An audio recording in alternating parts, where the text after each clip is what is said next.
Welcome to the Late Night with Chalky podcast. Sisters, welcome to the Late Night with Chalky podcast. Our guest this week is an expert in the use of words as a surf columnist, writer, digital marketeer, copywriter, editorial content creator, you name it, with a bachelor's of art in language and literature. I'm sure he's gonna correct me throughout this interview with my butchering of words, but no. That's my job. Yeah, you too. But before Surfer Mag, Red Bull Surfing, and ESPN, he was writing Surfline 976 surf reports and recording phone calls. Dude, those phone reports, we had a couple of friends do it, and it was freaking epic. That was the good old days. Yeah. He's been a senior editor at the Surfers Journal, the World Surf League, copywriter, creative digital content for Quiksilver, Roxy, Rip Curl. And most importantly, he continues to dedicate his services to the surf culture and history of the sport with his involvement in the Surf Heritage and Cultural Center in San Clemente. Woo! We welcome to the show Mr. Jake, no nickname Howard. Yeah. But welcome to the show. I have some nicknames that I created for you. Let's do it. With the helps of Is this AI? GPT? AI Yeah. nicknames? Okay, you ready? Yeah. Jake, the wordsmith Howard. Ooh, We'll take a vote on this. Jake, the surf scribe Howard. Good. Jake, the wave whisperer Howard. Not if you see me surf. How about Jake, the storyteller Howard, or Jake, the chronicler of Stoke Howard? The chronicler of Stoke. That's a good one. Yeah. Those are all pretty damn good. Yeah, You know what? I love the World Wide Web of information and the help of, I guess, AI. Yeah. Well, I grew up kind of around Santa Cruz and never had a nickname, so it's like fitting it eventually. chronicler. Eventually, I And get Santa Cruz is one. big on nicknames. That's what it means. Hey, babe. Yeah, Santa Cruz is all nicknames. Yeah, all nicknames. everybody. But we'll see which one sticks out at the end of There's this. one thing that you left out of his resume. Oh shit! What? He worked at Huntington Surf and Sport. Shut the front door. Yeah. Yeah. That was Yeah. That was my Dude, foray into surf retail. HSS buddy? alumni. Yeah. What a was- small freaking world. That would have been like probably 1998, Yeah. 98, 99. I think it lasted for 3 months, maybe 6 months. Were you only there for that short of time? I was just looking for a job. I'd finished lifeguarding in Seal Beach for the summer. I graduated college, finished lifeguarding, and then it was kind of like, oh, what do I do? I ran out of runway. So yeah, I went and I got a job at HSS, and then eventually I moved upstairs and started working at Surfline. How funny. Yeah. All right, let's go back to the very beginning. Where it all HSS. started Let's for, do it. Let's dive in. Yeah, where do you want to start? Where you grew up? Yeah, I grew up around in the San Francisco Bay Area, around in a town called Pacifica. We were that's where I started surfing. The most famous thing there is the Taco Bell on the beach, right? But actually, it's also where Mike and Derek Ho learned to surf. So I've like taken a little bit of Mike and Derek Ho. yeah, That's some history. yeah. They would come to Pacifica. Yeah, their family lived like in San Jose or something for a minute, and they were little guys, but yeah, there's somewhere I read that Mike Ho learned to surf in Pacifica when he was a kid, which is Yeah. there's a core score for you right Yeah. there. Yeah, and so there Who were would have thought? there were these docks at the end of there's like the south end of the beach. There were some docks down there, and like old salty fishermen would keep their longboards on the docks. So my buddies and I would ride our bikes down or our skateboards down and like kind of borrow the longboards. And that was kind of, I guess, how I started surfing. I want to tell you there's a guy that we had on the show. His name's Bo Jess Christopher. Okay. He's an actor. He's Okay. in Point Break and other movies, but he's from Pacifica. Or learned to surf in I was Pacifica. just trying to remember who else we had a connection on one of our listeners. Yeah. And I was thinking Doug Silver, where he got into boogie board. That got him Yeah, there. yeah, And yeah. I was thinking somewhere up there. It might have been Pacifica too. I don't know, but definitely Bo Christopher. I mean, Yeah. Oh, that's interesting. That's funny. Well, my grandma, I had one grandma that lived in San Francisco, right in the Sunset District there, but this was like, early 80s, before like Ocean Beach had like a surf boom kind of, and just like the super core lords surfed out there, and nobody in my family surfed. I had no like entry into that world. Yeah. And then my other grandma was in Santa Cruz, and also no entry into that world. So Pacifica was like a nice, happy medium where it was like kind of user-friendly waves. And then also down in Half Moon Bay at the little jetty wave there, Princeton.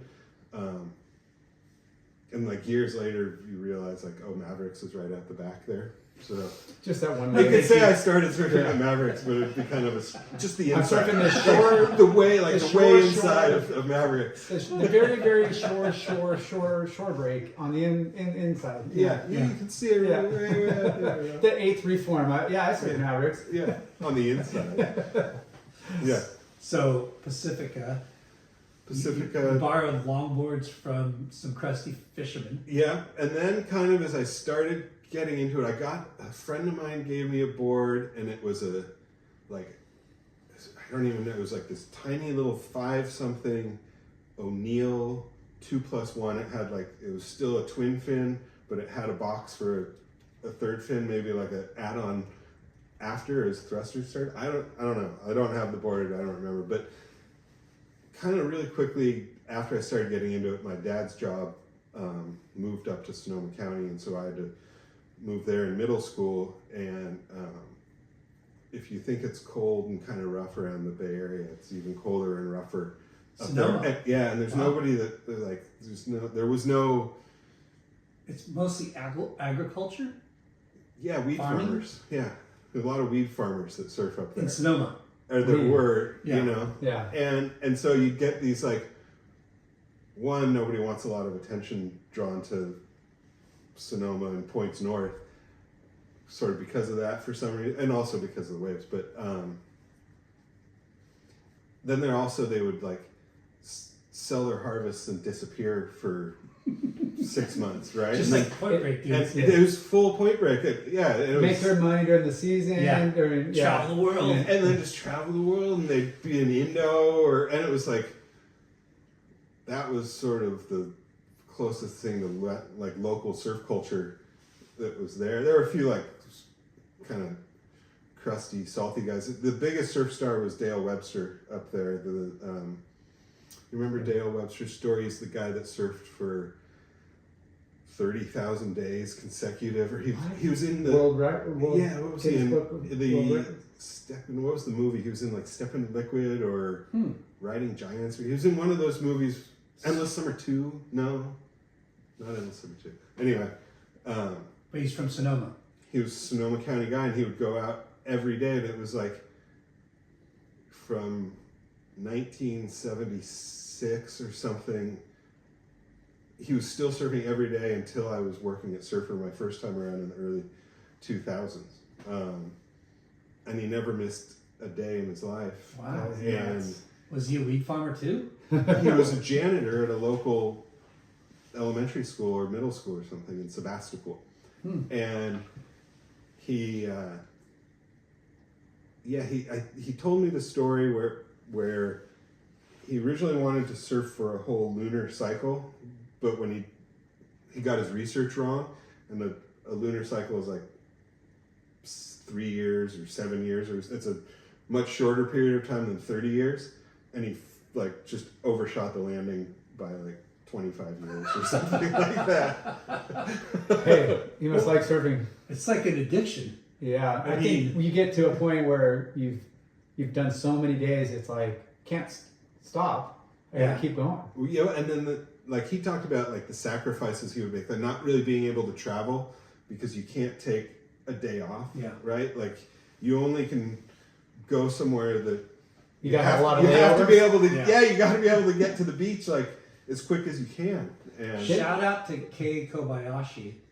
he's on his 400th day, I think. Is he? Yeah. Wow. But he's talked about how if he goes travel, he has to make sure that he gets to surf before or right when he gets off the plane. Well, Kay probably gets it from his dad, Misaki, who's like the ultimate stoke factor. Like I see him out at Uppers all the time, and he lives right around the corner from me. How funny! And he's always smiling, always stoked, still like ripping. Still surfs well. Still surfs He really won well. that Rosarito, or not Rosarito. He has San Miguel. He's got a house down there. And so he splits time between San Clemente and Well, San Miguel. Ben Grady also did that one bucket list, all 7 seas 7 seas. Oh, yeah. in 7 days. 7 seas in 7 days. Anyway, he had he had literally just go out, catch one wave, and then hustle back to get to the flight. And Who knows how real that is, but it looked pretty real. We're gonna say it's real. Dale Webster's thing was at least 3 waves. A session has to be 3 waves. Funny. And so I still kind of think of that today when I'm surfing. And is Sonoma by the beach? Sonoma County has coast. Sonoma's not by the beach, but Sonoma County, there's. You drink wine? I know it's the wine country. It's the town. The town of Bodega is the main kind of hub there, and. Well, if you've been there, it's not at the beach really, but it does. Just not too I know far. I've been there, but it's been so long. And there's beach there. Bodega's the spot, and that's the big claim to fame there is that's where Alfred Hitchcock filmed The Birds. Oh, wow. So look at you. Yeah. Encyclopedia over here. I tell you, Wordsmith Howard over here busting me out. Dude, let's just put that. There's one for Wordsmith. Keep tallies. So moved to Sonoma County. Yep. Kind of surfing went on the back burner a little bit. No, actually, it took middle school was kind of rough, but once I got to high school and found a couple kids that had a license and a car, it got much easier, right? Because we could sneak out, and it was probably from my house maybe 30-40 minute drive out. Not too bad. So it's not too bad, and beautiful drive through the coastal redwoods and stuff, but I think about it now and just how this would have been the early 90s, and our parents would just let us go out there. Later. We'll just come back tonight. And it was there were no cell phones, there was no lifeguards, the water's cold and rough. Big sharks. Yeah, what are you wearing? 5'4" booties? It's cold. We were you didn't have suits that big? No, I would wear initially, by the end of high school, the first big 5'4s and stuff were coming that had these zippers across the chest or across the back. Yeah. But for a while it was a 3-2 with a spring suit underneath and river rafting booties. The getup, there was no because there was no surf. Yeah. There was no surf culture. There was nobody mentor you and be like, "Hey kid, do it like this." And so it's you're finding whatever you could get. And there was the Russian River runs through there, and there was a kayak store, and I got booties there. And when we moved there, my mom's like, "Okay, we'll move up, and you can get a new wetsuit." When we moved from Pacifica to Santa Rosa, that's the bribe. It was we'll get you a new wetsuit. And so I went into this mall surf shop, Surf Plus, and bought a 3-2 neon O'Neill full peak 1991. You were looking for style over. I was ready to go. I was ready to go to the lane and just blow it up, and it was absolutely. This was the land of thick wetsuits and black hoods and grumpy old guys and stuff like that. But Surf Plus. Surf Plus. Yeah. Was there any other shops in that area? There was a Surf Hut. Is it? There was a shop called Northern Light, and that was kind of that was out in Bodega, and there was a guy that shaped surfboards there, and a couple of friends of mine ordered boards, and that was the first time any friends ordered custom boards. And I remember he was explaining, I drew this logo when I was on acid, and so it was whoa, that guy's so gnarly, and it was just typical. Pretty standard now looking back on it. And then a few years later, the Bodega Surf Shack opened, and it was much more family friendly kind of affair. Yeah.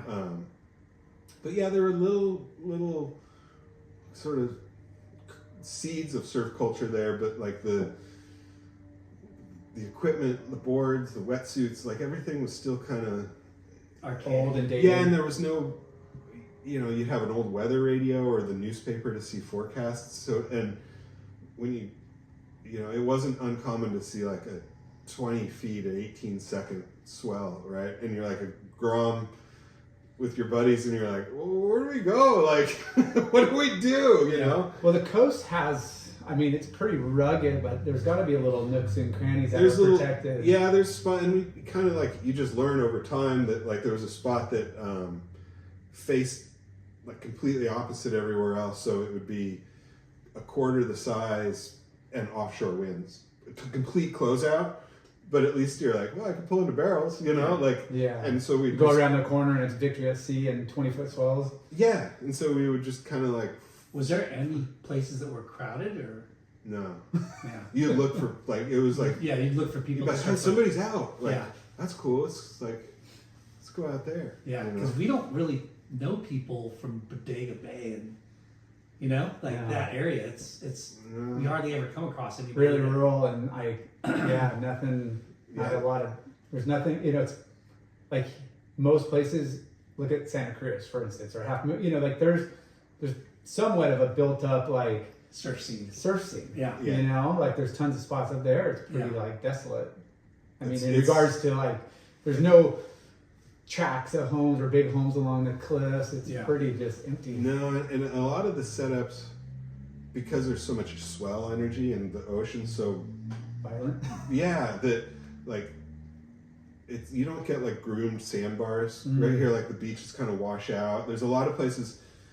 It gets better as you get up into into Mendocino County. It's more rocky and there's more sort of reefs and points. But Sonoma County has a lot of sort of the main beach break, which would be sort of like Ocean Beach, is this spot, Salmon Creek, and it's just it gets smoked, It's, I don't know how dedicated I'd be up there, growing up there.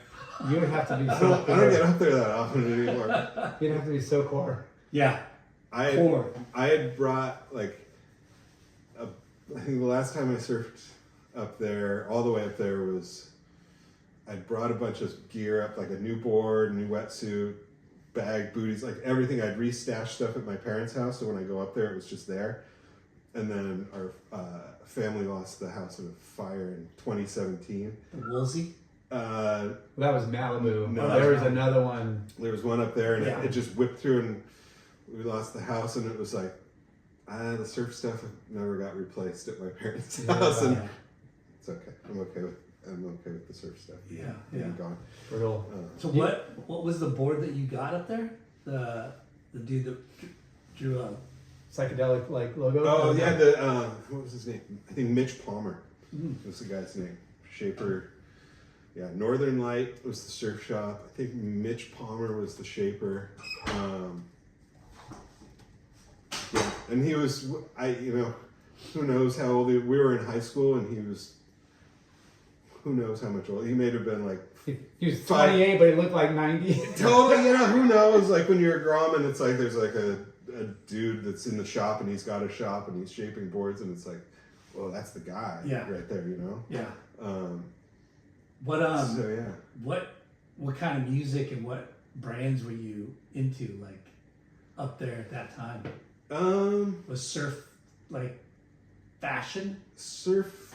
Well, it was also right when like grunge was coming out. So it was like our whole crew was like, Nirvana, Pearl Jam, all that kind of stuff. And Red Hot Chili Peppers, all that was like just kind of new, and then it also kind of coincided like with like the launch of Volcom and stuff like that, like sort of the or what was that company that Donovan Frankenreiter and Free. And that shit was dope. That shit was radical. I love that shit. And that kind of Kerr and Donovan. Yeah. Yeah. And it was just like it was there. It was so Free cool. was up there. Was it up there? I was down here. I thought it was like Yeah. a No, I mean, No, he was you saw it asking. up there? yeah, Okay. and I think it was also like VHS tapes, right? Like Yeah. because there was no internet at the time, That, right? that was your like store marketing or brand marketing, you know, putting out those Yeah, it was. VHS tapes of Yeah, and the promo. yeah like Sector 9 had one, and it had like it was like Sly and the Family Stone was like on the soundtrack, and you could totally not do that today, but it was like just like early days of, and that may have been a little bit more as I was in college, but yeah, I don't know, the when I was younger, we would go to the Bud Pro Tour events at Ocean Beach, and that was sort of between spending time in Santa Cruz, but I was probably sort of too young to really understand like the dynamic of what the Santa Cruz scene was all about and what it was like. I had my grandma and some cousins that lived there, but like, Hardcore. yeah, I was like an outside kid, and you don't Yeah. know like how hardcore it really is, right? I mean, there was strife within, you know, East Side, West Side. Like, Yeah. I mean, they're equally as talented surfers on both sides, and they just still had like the craziest rivalry. Yeah, and Kind of like us in Newport, maybe. You know, even though we're different cities, it was kind of like there's no other town that has that, right? no. No. Unless it's like Hawaii town versus country, maybe. But Maybe, yeah. even like, I don't know, North Shore guys go over and surf bowls and vice versa. Like, Yeah. But Santa Cruz, you heard those guys talk about all the time.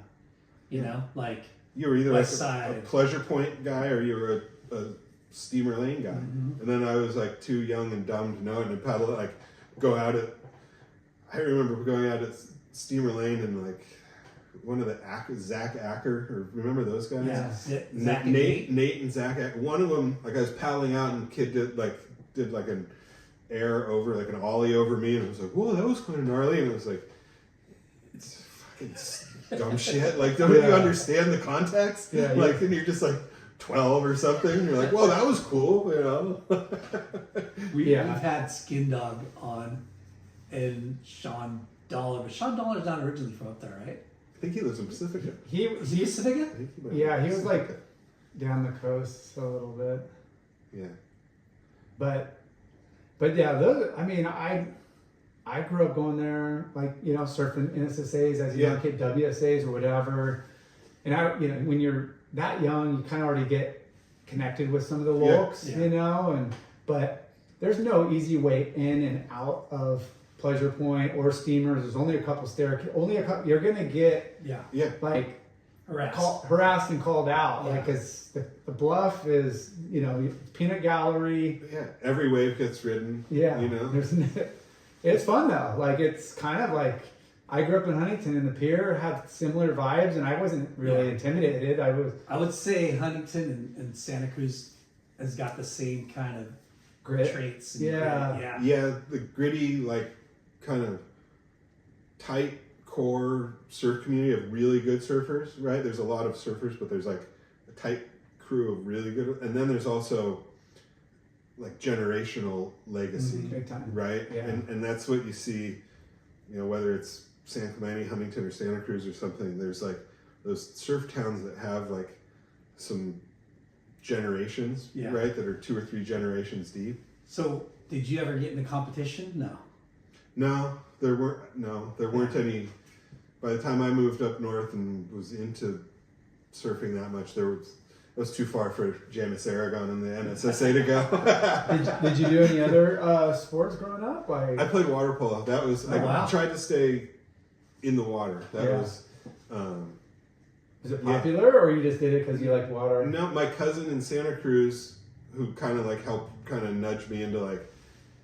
He was like my cool cousin. He was into like the rad music. He was into the, you know, punk rock and the Clash, and he was just kind of the cool cousin. Yeah. And he would take me around to Santa Cruz to the different surf spots, and he played water polo, and it was kind of like, I kind of want to be like Ben. He's kind of like, that's the guy. And then Be like Ben. Be like Ben. And and then we moved to Santa Cruz or up to Santa Rosa, and there were no water polo teams or clubs. So again, I like picked 2 things that were just like so not like in the right region. I was completely out of place. So I would go down to Marin County and play water polo in Marin County. So I also got into kind of like surfing in that zone a little bit too. You get out to like Stinson Beach. There's Fort Cronkite there, right on the north side of the pier or of the bridge.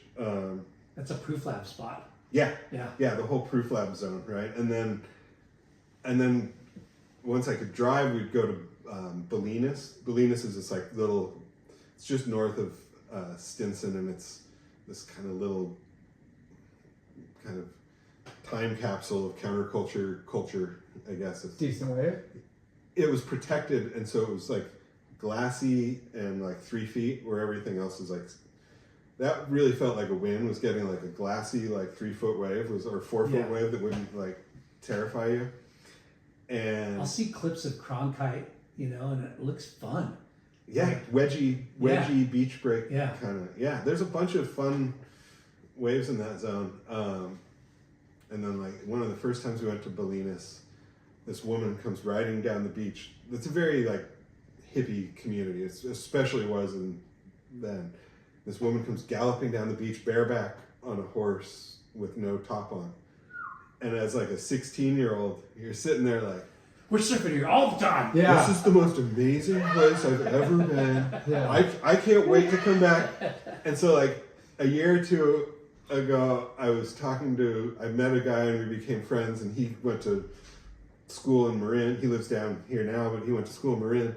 And I was telling him that story, and he goes, that was my friend's mom. No. And it was like, wow, like, how hilarious. Whatever, 30 years later, and I finally ID'd the naked horsewoman, That's That's something you never forget. No. Because that's something that's in a movie, but if you see it for yourself in real life, you're just like... Well, as a teenage boy, it's like, just burned into the synapses of your brain. Like, that's not you will never normal. forget that. Yeah. That's not normal, but, memorable. Did you ever go on a surf trip, or? The first surf trip we went on, we drove down to, this is like my Steamer Lane, getting ollied over at Steamer Lane kind of thing. We went down, a friend of mine's brother had he was going to UC Santa Barbara, and he let us use his condo or apartment in Isla Vista while they were out for spring break or something. A few good ways around there. So we went there and we surfed, did the Campus Point thing, and we did the Rincon thing, and then we went down to Silver Strand and just did the whole Ventura thing. And this is again like early '90s, and Lokes there, super friendly. Yeah, super friendly. So all my buddies go out, and the waves are like, it's like like the best waves I've ever seen. At that point in my life. So and my buddies like run out, and I'm there, and I can't like. Got my dumb fluorescent wetsuit that my mom bought me. Like, I can't get it zipped up because of the rash guard, because I've got a cool gotcha rash guard underneath it, right? The turtleneck. Yeah, like, because you had to have the rash guard back then, because otherwise you'd come out like... Hey, it'll keep you warmer. Not really, but yeah, it looks good. It looks cool. And so, like, I asked some guy in the parking lot, hey, can you help zip me up? That was my first mistake. Wow. And then we go out and we're surfing, this is great, blah, blah, blah. And we come back, and my car is just like, there are giant dicks drawn all over the windows in wax. And it was like, well, guess we're driving back to Isla Vista this way, Because that was the thing. Dick wagon here. That was the thing with like the locals, like you're lucky they didn't slash your tires. I think we were too young and dumb to like. If we had been... If you had a confrontation out in the lineup, if you didn't get beat up, you probably had slashed tires. But if we had been a threat, right? But we were just country bumpkins, like, hey, let's go surfing, Excuse me, sir? Yeah, can I get a zip over here? And it was like, you certainly may. Which peak should I go paddle out at? Excuse me, bro. And I just didn't know. So that was the first surf trip. Nice. And then, I don't know, what is it that makes you just keep, like, coming back to it? I don't know. Like, because it's freaking awesome. It's awesome, and it was fun, and it was, a lot of it, too, is it was freedom, right? Yeah. Like, we would go, and we weren't tethered by cell phones, or we just had to like not die, you know, basically. Not end up in jail or the hospital. And there were no like, I don't know, a few years ago I was talking with Kyborg and we were talking about those gnarly days on the North Shore, right? When Andy and Bruce and the whole Wolfpack crew was like, and he was like, man, we couldn't get away with any of that today because of phones and cameras and video and everything's recorded and everything's on social media.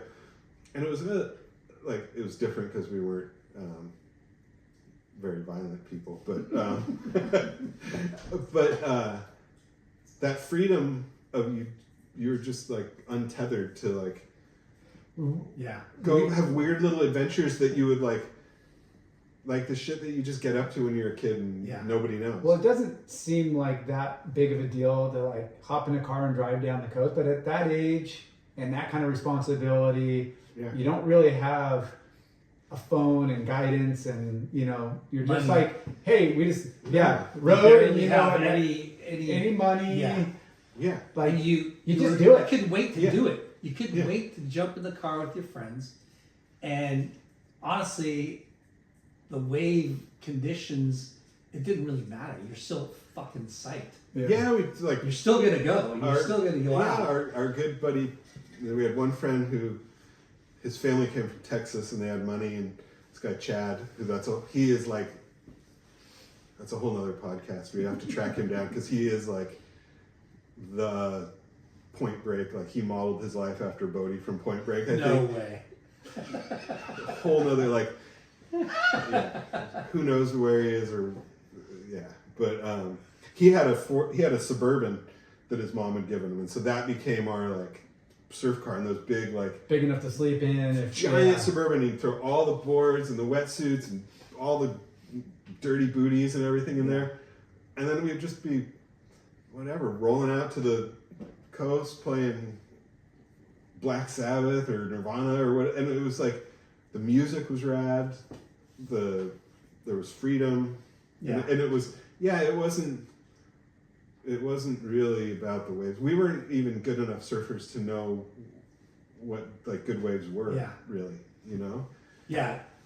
Like jumping in the car with your friends, not knowing what the conditions are going to be, but you're out of the house, you're free, feeling like independent, and then like you're getting beers. You know, and you're probably going like to 4 or 5 different spots, and and if you're camping out, you remember like making the fires and fucking throwing wood or whatever. Like the smells of that whole day or that whole trip. You're like, those things are forever. Yeah, like that trip to Santa Barbara. We didn't have any money, and I ate top ramen the whole time. Right, like it's like I got $10. Like, look, I can buy. That's like 10 meals, right? You know? Ramen for you, ramen for you, ramen for you. Everybody wins, and then it was just there was much more like the surfing was the reason to do it all, but the friendships and the experience and the good times were and really the only people I keep in contact with from high school are the couple of the surf buddies, and then my outlaw. Chad Bodazafa. What was your first job? Let's see. My very first job, I think, was washing dishes. My friend of mine's family owned a French bakery, and I signed on one summer to be a dishwasher. And hard work. Yeah, awful. Like. The 2 things I remember the most were having to wash the big pots with melted chocolate in it, and I don't really like chocolate, or I don't like chocolate at all. Not anymore after that job. And it was like you'd be scraping it off or blasting it off with hot water, and these big, bakery pots. Full commercial kitchen. Full commercial bakery thing. And then I also remember one of the bakers was disgruntled, and one night, instead of making just regular French bread, he made all the French bread look like dicks. No way. And so they came in the next morning. I came in the next morning and opened up, and there was like sheets of French bread, but they were all just cock and balls. Were you fired? Probably. I didn't last much Did they longer. put it out in the shells? Yeah, they went out to Guernsey. Cut it all up. Hey, Los got a little distorted. Samples. Yeah. That is funny. Yeah, I'm sure that's not the first. Somebody's Yeah. done shit like that. Who knows? I lasted about 6 months. Not even. I probably lasted the summer, and then I started lifeguarding, and that was again just finding ways to like stay by the water. Yeah. I think in a place where, like, by the time we were up in Santa Rosa, I'd already.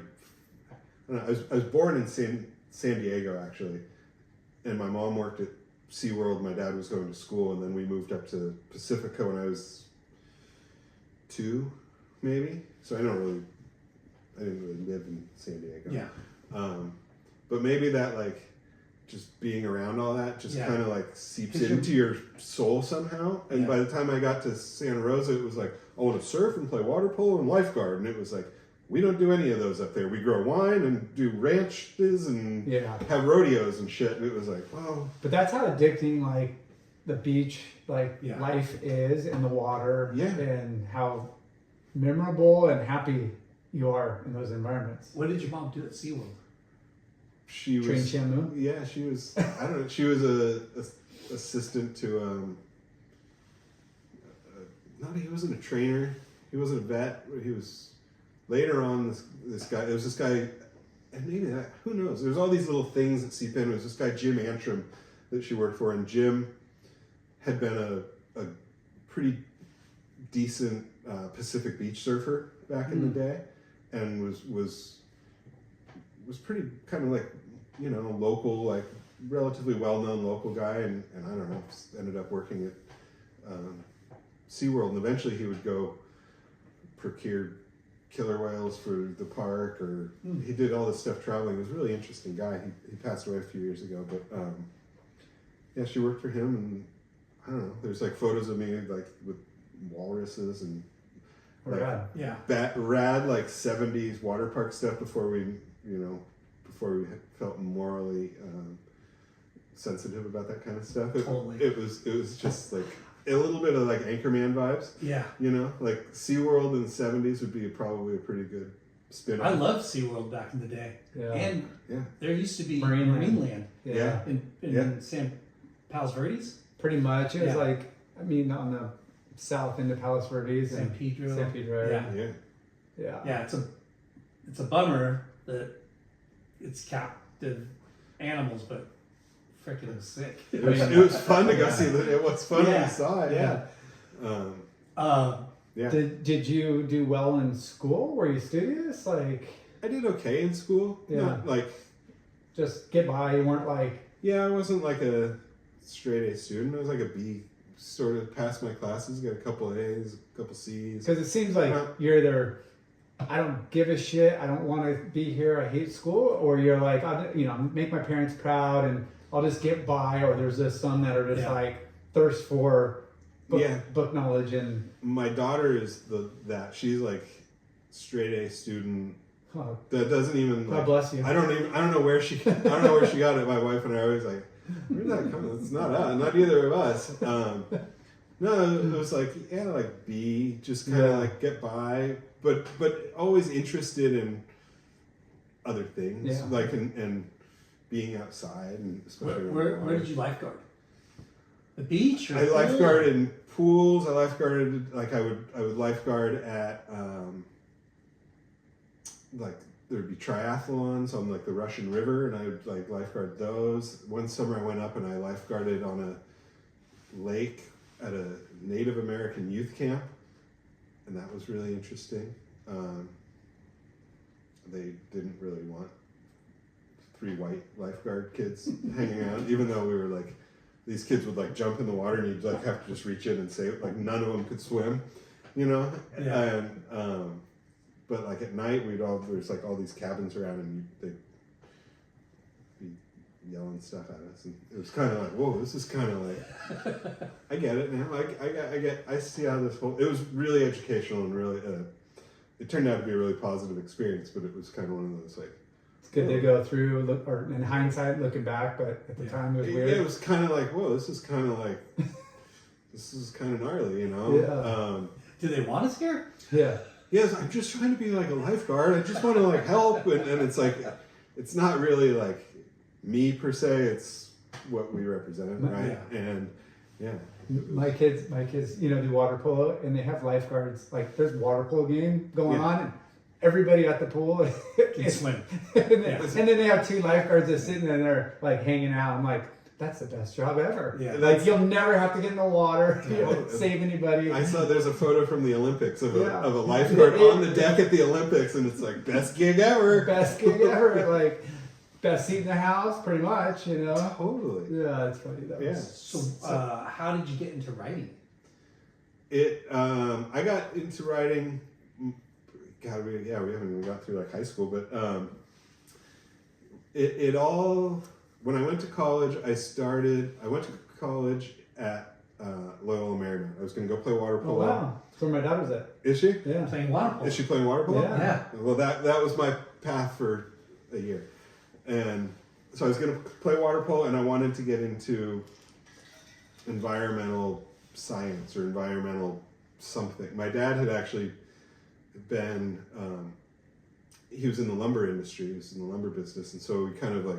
But he was also a member of the Sierra Club. This weird like whiplash contradiction, right? Where you're like, wait, you sell trees for a living, but you preserve trees in your spare time. Like, this is weird. Yeah, but there's a way of farming, and doing it right, But, Correct. Yeah. And he was more of that mindset than like, let's go clear cut everything. But I don't know. Again, one of those things that probably like I want to do good. I want to do good. I want to make love the ocean. and I love the ocean. outdoors. That's it. I want to be able to go outside, and that was really the whole thing was I want to figure out how to be like still outside, still around the water, keep surfing, and have a job that allows me to do that. Whatever that sort of is, and I thought like, wow, environmental science is probably We're still trying to figure that out. Yeah, I'm still not there. Yeah. How to make enough money so we get to fucking stay at the beach all day. 100%. And so they didn't have, this was 1994, I think, and there was no environmental science program at that time, and so they suggested I go into civil engineering. That was the ticket, and math and attention to detail are not my strong suit. So I made it a semester as a civil engineering major, and what kind of job would that be? An engineer? an engineer, yeah. And I don't know, you're 18 and like people tell you like, yeah, this is what you should do, and you go, oh, okay, yeah, I'll do that. If this really smart guy tells me that he's the counselor and he tells me what I should do, I'm going to do that. So I went down that road for a semester and got through my classes, but struggled, but got an A in English. And I was like, English. Got an A in that, and I didn't really have to like work that hard at it. It just felt like Easy. Yeah, it was easy. I did good in English in high school as well, and That's one of my strong subjects too. it just felt like Would have never known. it just felt easy. And so then I went and I changed to an English major, and I figured I would be an English teacher. I ended up transferring, spent a year at Mesa College in San Diego after Loyola, and then I went back to and finished playing water polo for 2 years at the University of Massachusetts. What? Yeah, I went wild card, and Dang. You went from the beach, And I had- California, to I'd been living in, the plan was I went to Mesa College because I was gonna, That's San Diego? that's in San Diego, and So you got the surf. yeah, I was finally like, once I got to Loyola Marymount and was able to surf like El Porto and get up to Malibu and do that, then like the surf life starts really kind of like, I'm in Southern California, I'm around people that can like get surfboards, and like I remember getting a board from a kid that shaped, it was probably like, it had sand through. I remember there was like the stringer was, you could like a backyard shaper. yeah, full on like a kid who just like shaped. I can shape a board. Like, Yeah. this is the most fun. Can you design the acid logo again? And yeah, that was kind of like, once I got to college is really when like the surf life kind of like kicked in. And then I had a friend who was living in San Diego, so I decided to go to there, and the junior colleges down there, there's programs where you can transfer directly into like a University. UC. Yeah, so I was going to go. The plan was to go to Mesa and then transfer into UC San Diego. So I was going to be like a blacks guy. You know, I was like climbing the like surf ladder, and Not Are bad. you progressing over? yeah, my surfing. I'm surfing a lot more. I'm still like the guy I moved in with in San Diego is a friend of mine from high school. So and he was my surf buddy in high school. So that's when we start like going down to Baja Malibu, and I'm kind of like, you know, we're driving around, Yeah. taking our like NorCal passion for roaming and starting to kind of Yeah. like branch out a little bit. So you're definitely making surfing a priority in your life, like making sure that you're surfing. in the ocean. Yeah. I tried out to become a lifeguard in San Diego, but didn't get hired that year. But I was definitely like like the ocean routes were good. But then I was still really into playing water polo, and I'd had sort of a bad experience with the coach at Loyola Marymount, and then I was hearing bad from folks in San Diego in the water polo community there. I was hearing some stuff that I wasn't super favorable about the UC San Diego coach. And I got a call from the coach at UMass. And he was like, "Hey, you want to come out here and play water polo?" Wow. And it was like, From Boston. yeah, Amherst, this is how smart I was. He goes, "Yeah, we're out in Western Massachusetts." Like, perfect, it's on the beach. No, it's the East Coast. Yeah, it's the other side of the country. It's like an hour. It's like 2 hours inland from Boston. Bordering the state. Yeah, I mean, How did he find you? I don't know. That's a great question. I have no idea. But I got a call from him randomly, and yeah, it would have been a call because I don't think I had email or anything at that point. They get rosters and probably, look at people that, Yeah. aren't rostered on I another had been team. I like don't know. kind of dabbling around with the junior national team, and what I had going for me was that I was left-handed. I could swim pretty fast, Right. and I was left-handed, and that was like being left-handed kind of got me into college. It's like the grades weren't necessarily there, but I could like shoot a water Not polo. many lefties. I'm one, but I didn't play. Yeah.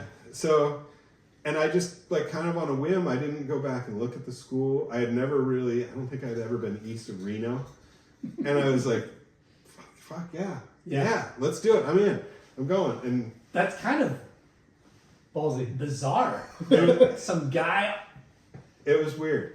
scouted him from the East Coast, and Yeah. he went, "Oh, I love water polo. I want to keep playing water polo. I'll play on the other side of the country Well, Yeah. for it." Right. from experience, if you play on the West Coast, it's way different now, even from back then. But Right.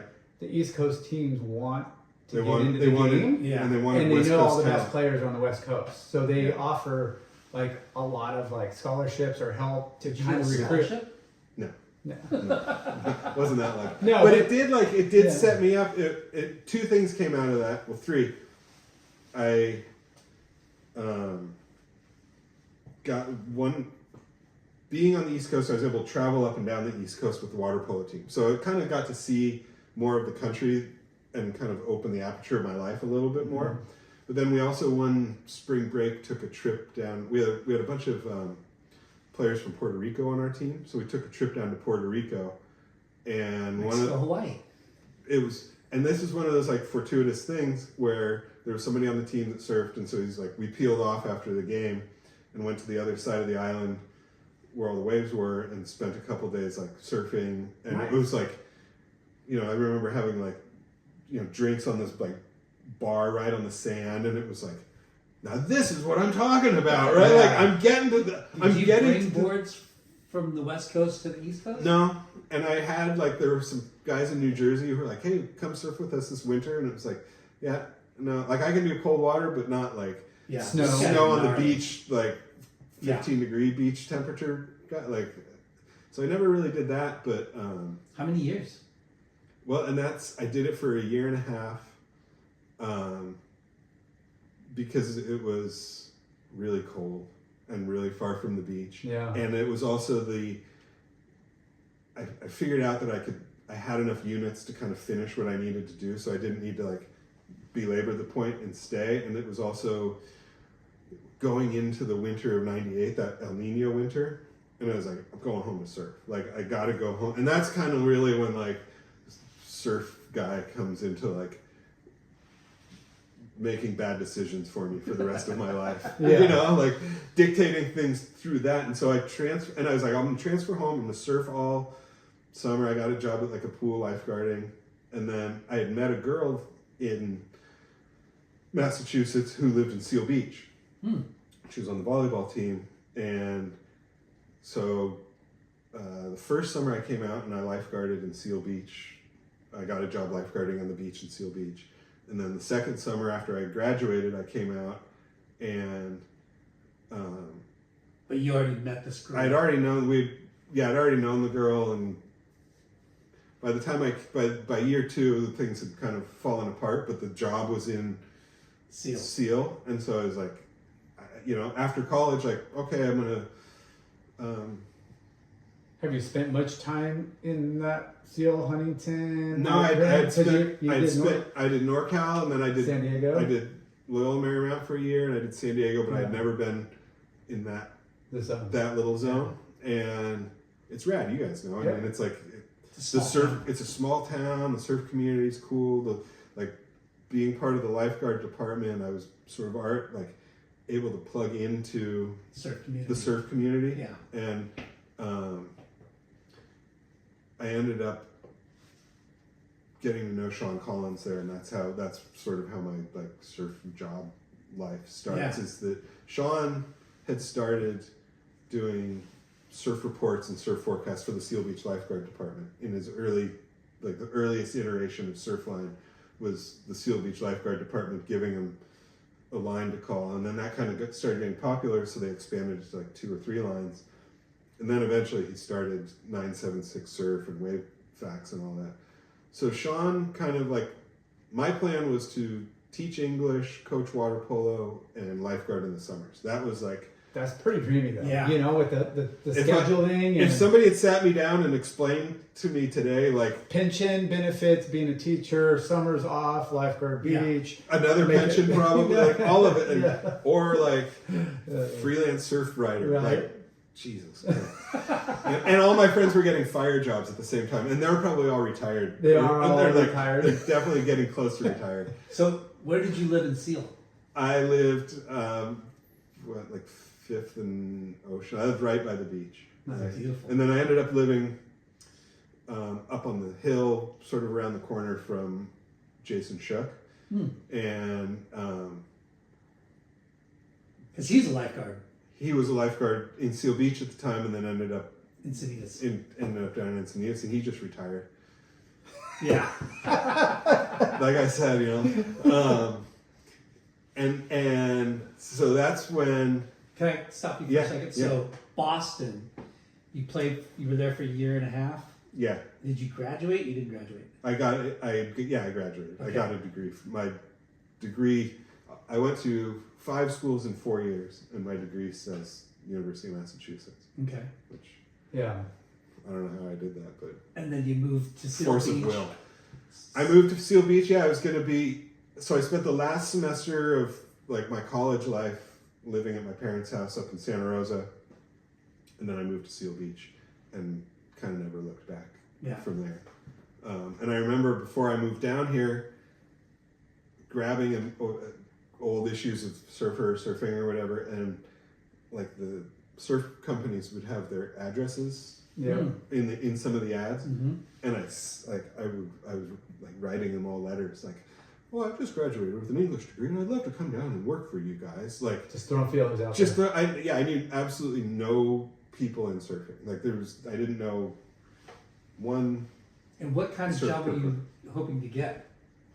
I don't know. Who knows? Whatever. I was still. I just want to go work I want to do surfing. Yeah. I don't even know how it works, but I think when you live in Southern California and you're around it and you're kind of a lifer and you see it, you understand the sort of inner workings of it. But at that time as an outsider, it just looked like this big, shiny, sparkly, neon, rad thing that I want to just be part of that.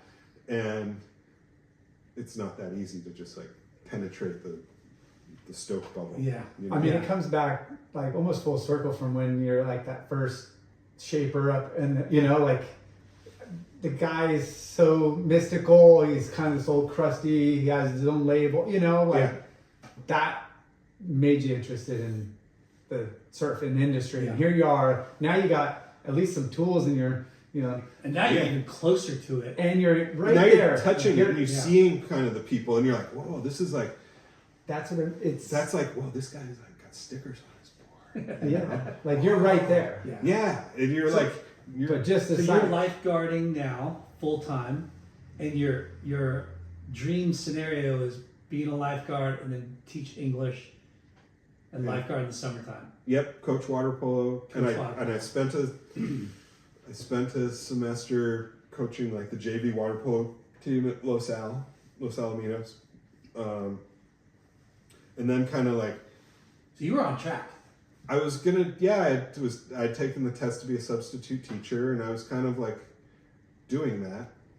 And then after coaching the high school water polo, sort of realized like I'm probably too young and not mature enough to like Handle high school kids. Yeah. You know, that's just kind of too like, you need a couple of years of like seasoning up. I was too like close to that, and sort of right at that time was when Sean was looking for somebody to do the Dawn Patrol surf report for Surfline, and because of water polo and practices, you know, like you get up early and when you can get pool time and stuff. So I was like getting up at 5 a.m. or 5:30 wasn't really a problem for me. Yeah.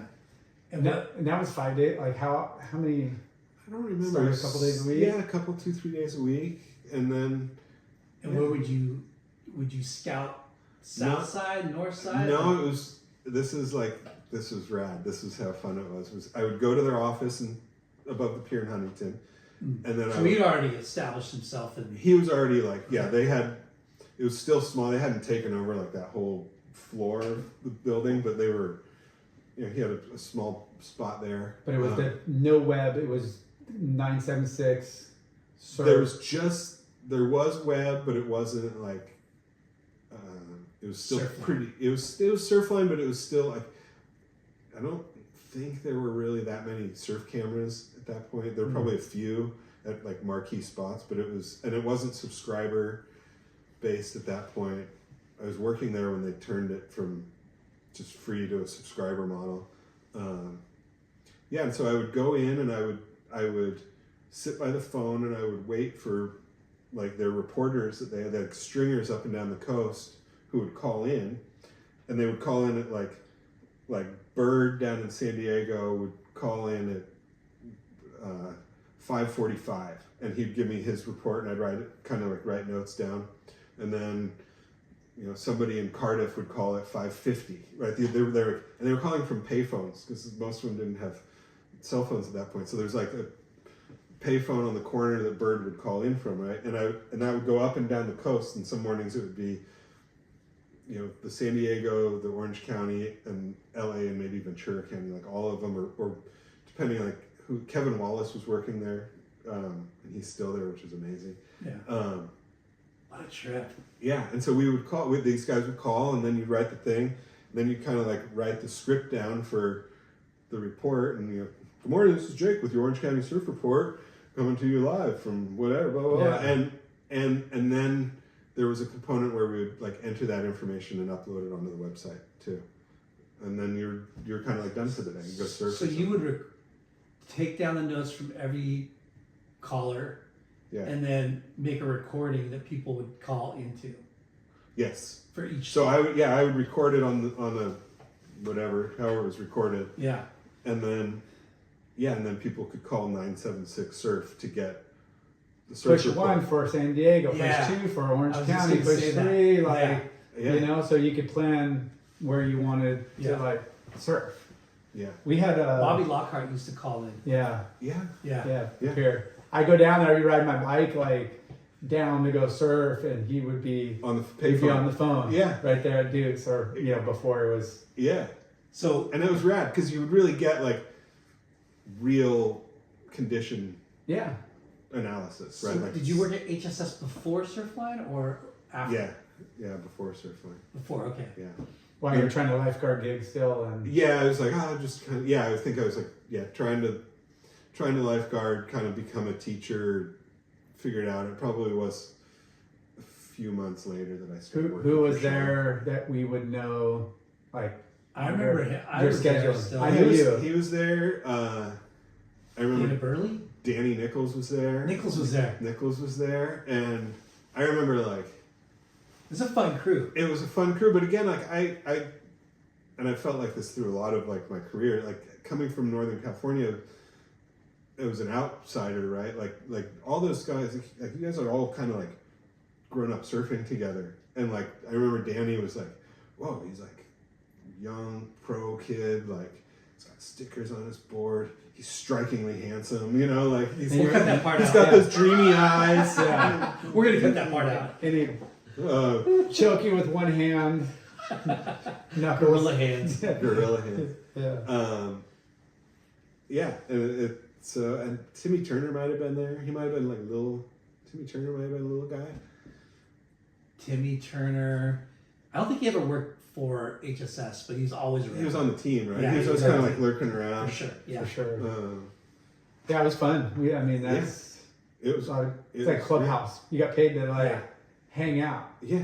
It's I funny. mean, we worked, we hustled, like we were sales and full, like it was a full job, but it didn't Yeah. seem like it because There's so many Surf people that movies. came through Yeah. those doors that weren't, Yeah. in the industry. I remember working there when the first Hurley stuff came out. Mm. You know, and Yeah. like the first, it was like, oh, this Hurley, like Bob had parted ways with Billabong and had started his own thing, and then it was like, remember they started, it was like Hurley 99 or something. 999, yeah. 999, yeah. And it was like, wow, and they're like on the video was that like that first trip to the Mentawais with Tom Carroll and Ross Clark Jones and stuff, where they like shaved mohawks and they Oh, the hole. the hole. Yeah.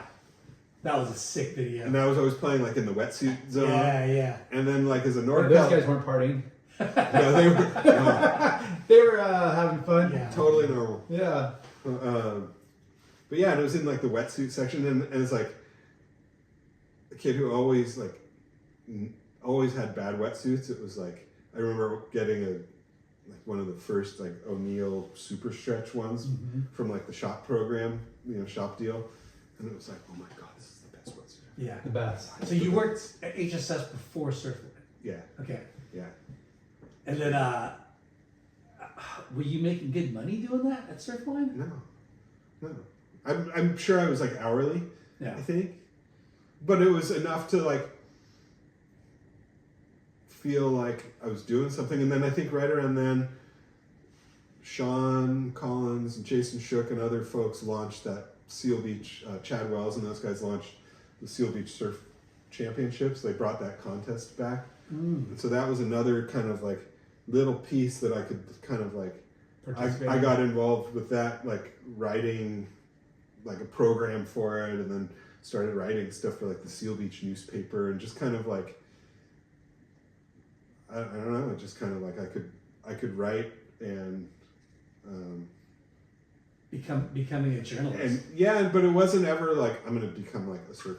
I want to be like it was just like one little thing, kind of like You're a freelance writer, and it's kind of cool because we hear of graphic artists that like, oh yeah, I just make up some designs and send them to the place. Like you're that, but with words. Yeah, Like you could say, like you're not tied down to anybody. You're like, oh, I could help out there. I could throw these guys. and things And they pay you a cross little bit. over, right? Like, oh, I've done something like I could do a voiceover script, or I can do a product description, or So Surfline was already happening, and then what was that contest? it was the city contest. It was the Seal Beach Surfing Championships or something. It still goes on today, and it was. I guess back in the 70s or 80s, they had a contest like that, and it kind of had left an impression with like Shooky and Wellesley and all those guys, and so they kind of wanted to bring that back and have like a platform for like that for the next generation of kids. Yeah.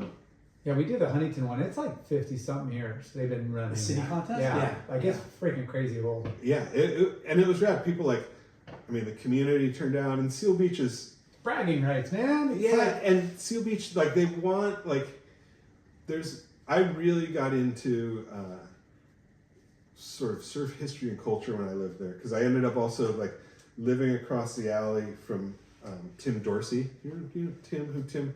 He was like he was the old lifeguard chief, and he lives down in Mexico now. He's like 186 or something. But he was in Bruce Brown's first movie. Wow. Rock piles on the North Shore used to be called Dorsey's Rock Pile. Like he was Crazy Waterman. Crazy Waterman, and the story that was kind of floating around was that Timmy was actually supposed to be Tim Dorsey and Robert August in The Endless Summer. Oh shit. And Tim was offered the job as the Seal Beach lifeguard chief at the same time that Bruce was making the movie. And so he took the lifeguard job, and then Bruce ended up finding Hinson and going and doing that. But Blackie August had a house on the south side of Seal Beach Pier, and Robert grew up there. And that was really like where I started getting into like the surf history and culture stuff, because I was finally able to like touch it and talk to people about it and be around the people that were part of it, you know. And Jericho Poplar, right? A lot of history. Yeah. Rich Harbor. Jack Haley. Yeah, Rich Harbor, Jack Haley. Captain Jack. Have you seen the Chronicles? Harbor Chronicles? I haven't seen it yet, but I can't wait to see it. I went and saw it. Is it good? Yeah, it's freaking really good. Yeah, it's awesome to hear surf lore. It's great. We had Roy Crump, Crump on. Dude, that guy's gnarly. Yeah. Chris Sardellis. Yeah. We had him on. We had Robert Housen on. Yeah. Yeah, it's awesome to hear the different generations. Yeah. You know, and you're like, wow, that's why, or that's who, and Long Beach it's so rich in history. And the first like world amateur champ or some champion was like from in the Long US, Beach. U.S. championships. Yeah. And they used to have board riders like back in the day. Yeah. So, and there's that kind of like Long Beach, Seal Beach, Jericho Poplar ride, and Steve Pesman was a Seal Beach lifeguard. No way. Way back in the day. Ed Simmons, Ryan's dad, was a lifeguard. Jack Haley had been a lifeguard, and it kind of like, for me, it was like, wow, this is really interesting. This is like, I can talk to these people and get these stories, and like, they just want to like sit and tell them to me. This is amazing, and it's somebody will listen to me finally. You know? So the contest, they said, hey, will you write up the program?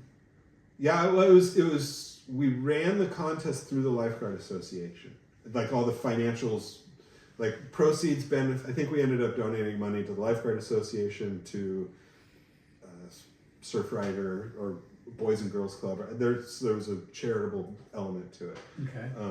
And the Seal Beach Lifeguard Association was set up as a nonprofit, so we were able to run that. So most of the contest got kind of run through the lifeguards, and just by virtue of being there and like, oh yeah, I can do that, I'll do that, you know.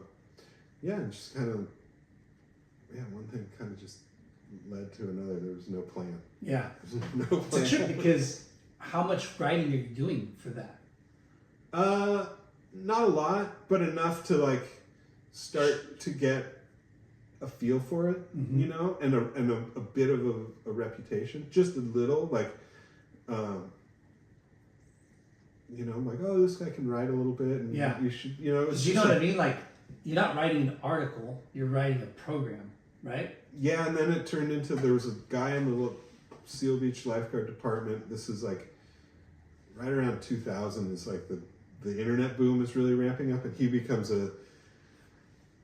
buys up like all these domain names, right? Like he becomes one of like a domain squatter, basically. Yeah.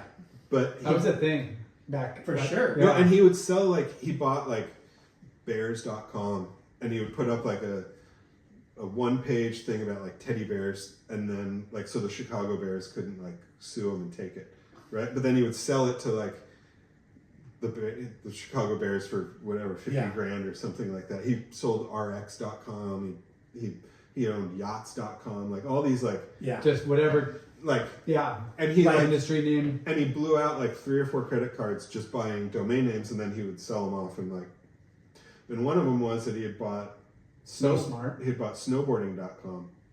So me and this guy Russ Campbell, who was like an art director, and I was the writer, sort of launched snowboarding.com, and that was my first like media kind of thing, you know, digital media kind of thing, where I was doing my own kind of website management and content planning.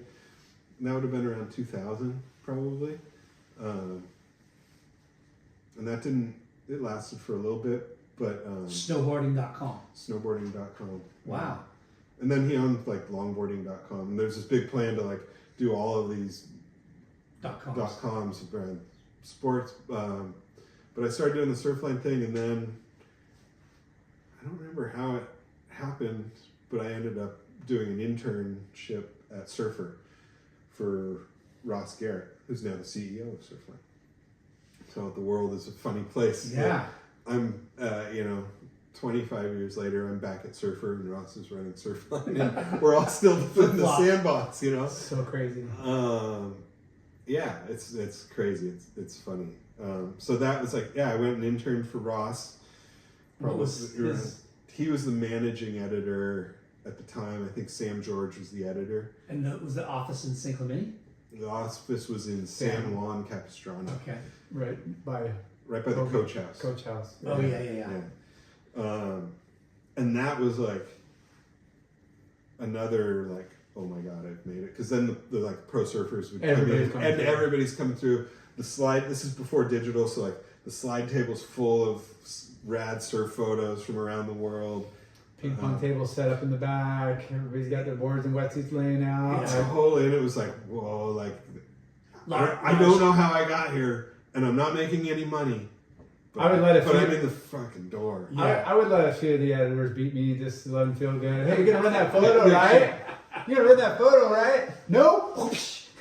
And I think I remember the address now, San Clemente. Calais, something. Yeah, you go over their tracks first left into the cul-de-sac. By Hobie. Kind of. Yeah, that's right, by Hobie.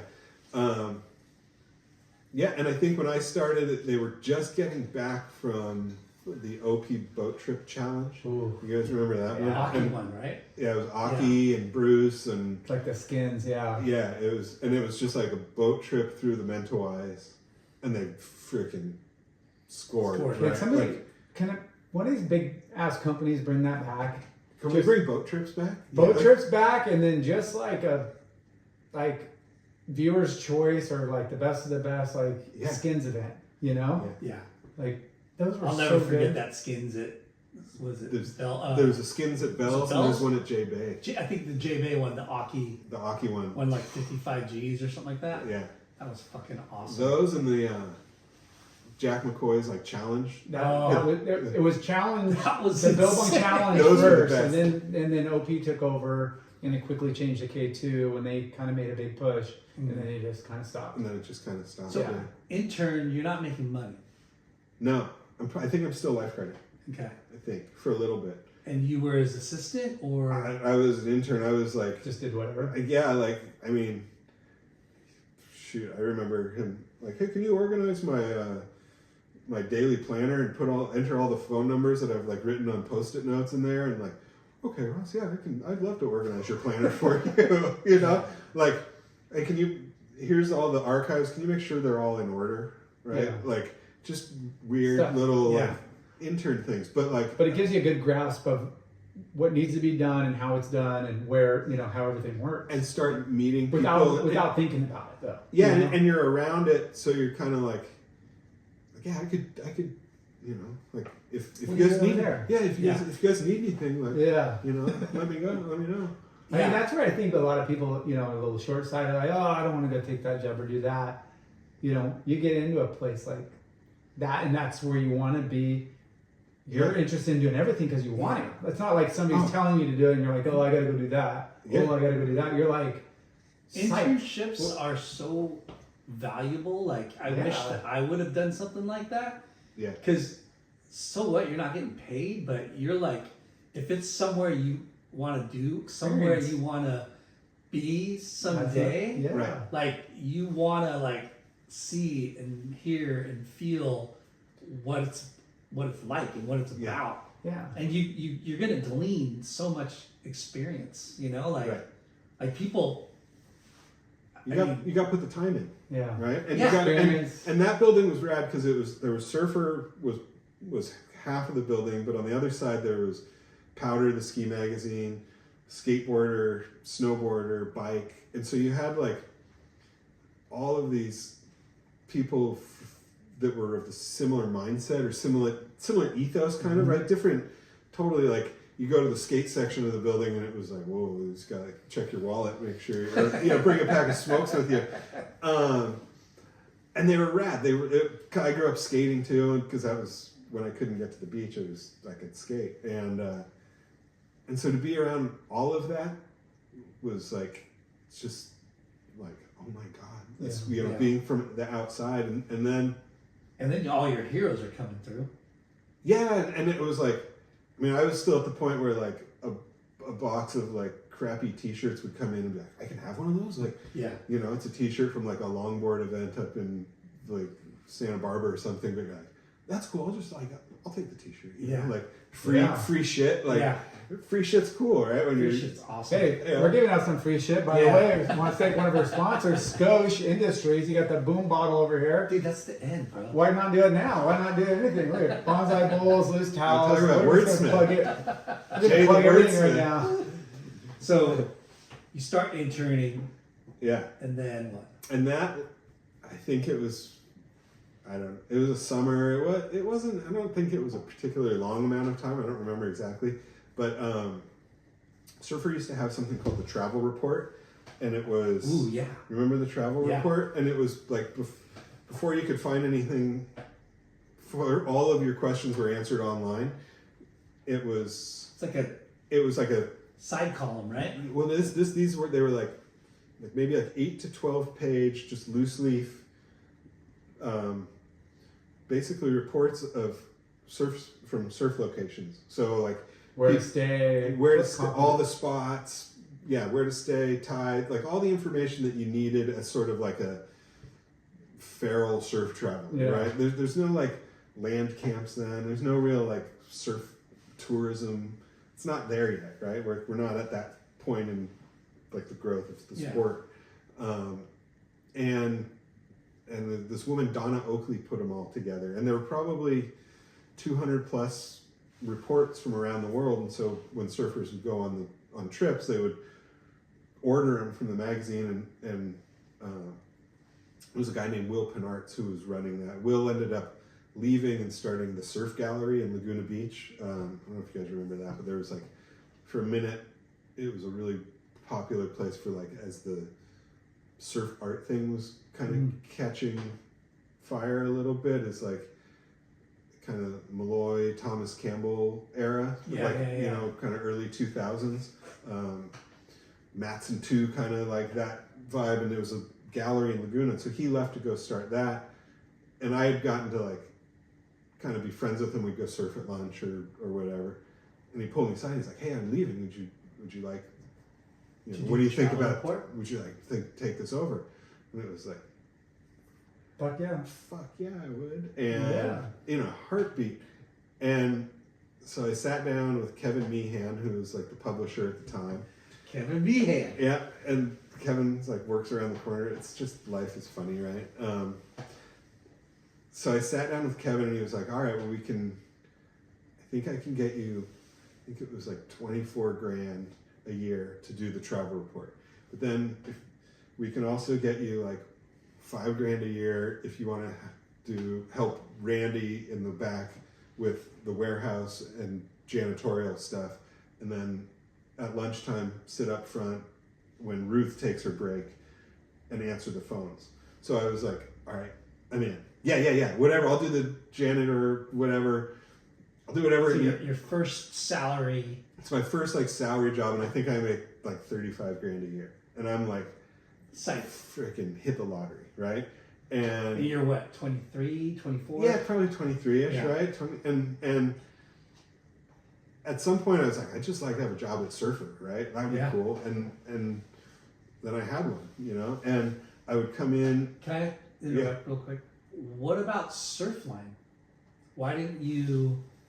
I wrote a very nice letter to Sean, and I told him that I was going to go. The Surfer thing was Establish more opportunity. There's more opportunity, and the Surfline one wasn't really going At the time. at that time. There was not like a full time. There probably would have been if I had applied myself and become more of like a forecaster, and really drilled into forecasting. Yeah. Um, But you had your eyes but on they had Kevin Wallace, and then there's Adam was there too, and then they had like Chris, what's his name? Still does the reports there. Chris, I can't remember his last name, but he's still there. Like he's been doing it forever. Because and I there's- mean, don't get me wrong. I'm just wondering, you know, because I think- you're in Huntington Beach. When you think back, like what you had, or the opportunity you could have had at Yeah. Surfline, there was opportunity there. You just didn't. There was opportunity there, and I probably didn't like see it, or I did, and I thought there was maybe more opportunity with Surfer. Which I And get. Surfer was too. like bigger. The Surfer's been around for 40 years, or at that time, you know, Yeah. at Yeah. least, you know, and it's, And it was Surfer. Yeah. And there was Surfer also magazine. I mean, yeah, and there was I think once I started interning and getting kind of immersed in that world, it was more fun and exciting. I think the surf forecasting thing just was more almost back to like my engineering, like math and like printing out the thing and writing the numbers down and like drilling into it, and I'm sure I could have figured it out, but like yeah. not quite as a creative. it wasn't as sexy. Like you Yeah. didn't like. I mean, I remember like somebody from Rusty asked me to pick up some boards and bring them to Aki, and it was like, what? For, when Like, you're at Surfer. Yeah, Yeah. I was like interning in There's there. shit like that that's like- going. like Wait, I'm gonna go to fucking Rusty and pick up like Aki's boards. Yeah. yeah, That's crazy. and then like bring like Aki a 3-pack and like drop him off at his hotel and. Oh yeah, and it's Yeah. like that was the coolest, like fondling the board, you know, like I've got Aki's boards, like brand new, fresh Aki's boards, you know. But that's the industry, like just to have that connection, like Rusty's way down San Diego, and they're like, hey, Aki's not going to drive down there. We got tons of people at Surfer, you know, like just a word of mouth, and like, Yeah. oh yeah, don't have him drive. We'll get some. Yeah. We'll get it to you. You Yeah, know? we'll get it. Like our ad guy was probably like, yeah, I'll send the intern down, and Yeah. you know, like, yeah. So you got a position, salary position, So- travel report. Doing the travel report, and I had my own office, and it felt like whoa, Yeah. I got an office, and I'm kind of like running my own department, you know, almost. And then I kind of realized like nobody really cares what I'm doing here. So I would come in the mornings. I would come before everybody got there, and I'd do my janitor stuff, so nobody saw me cleaning the building. Heaven forbid somebody like saw me scrubbing toilets or something. But I'd get there and clean the Dial it in. bathrooms, dial the building in, take the trash out, do How that. funny is that?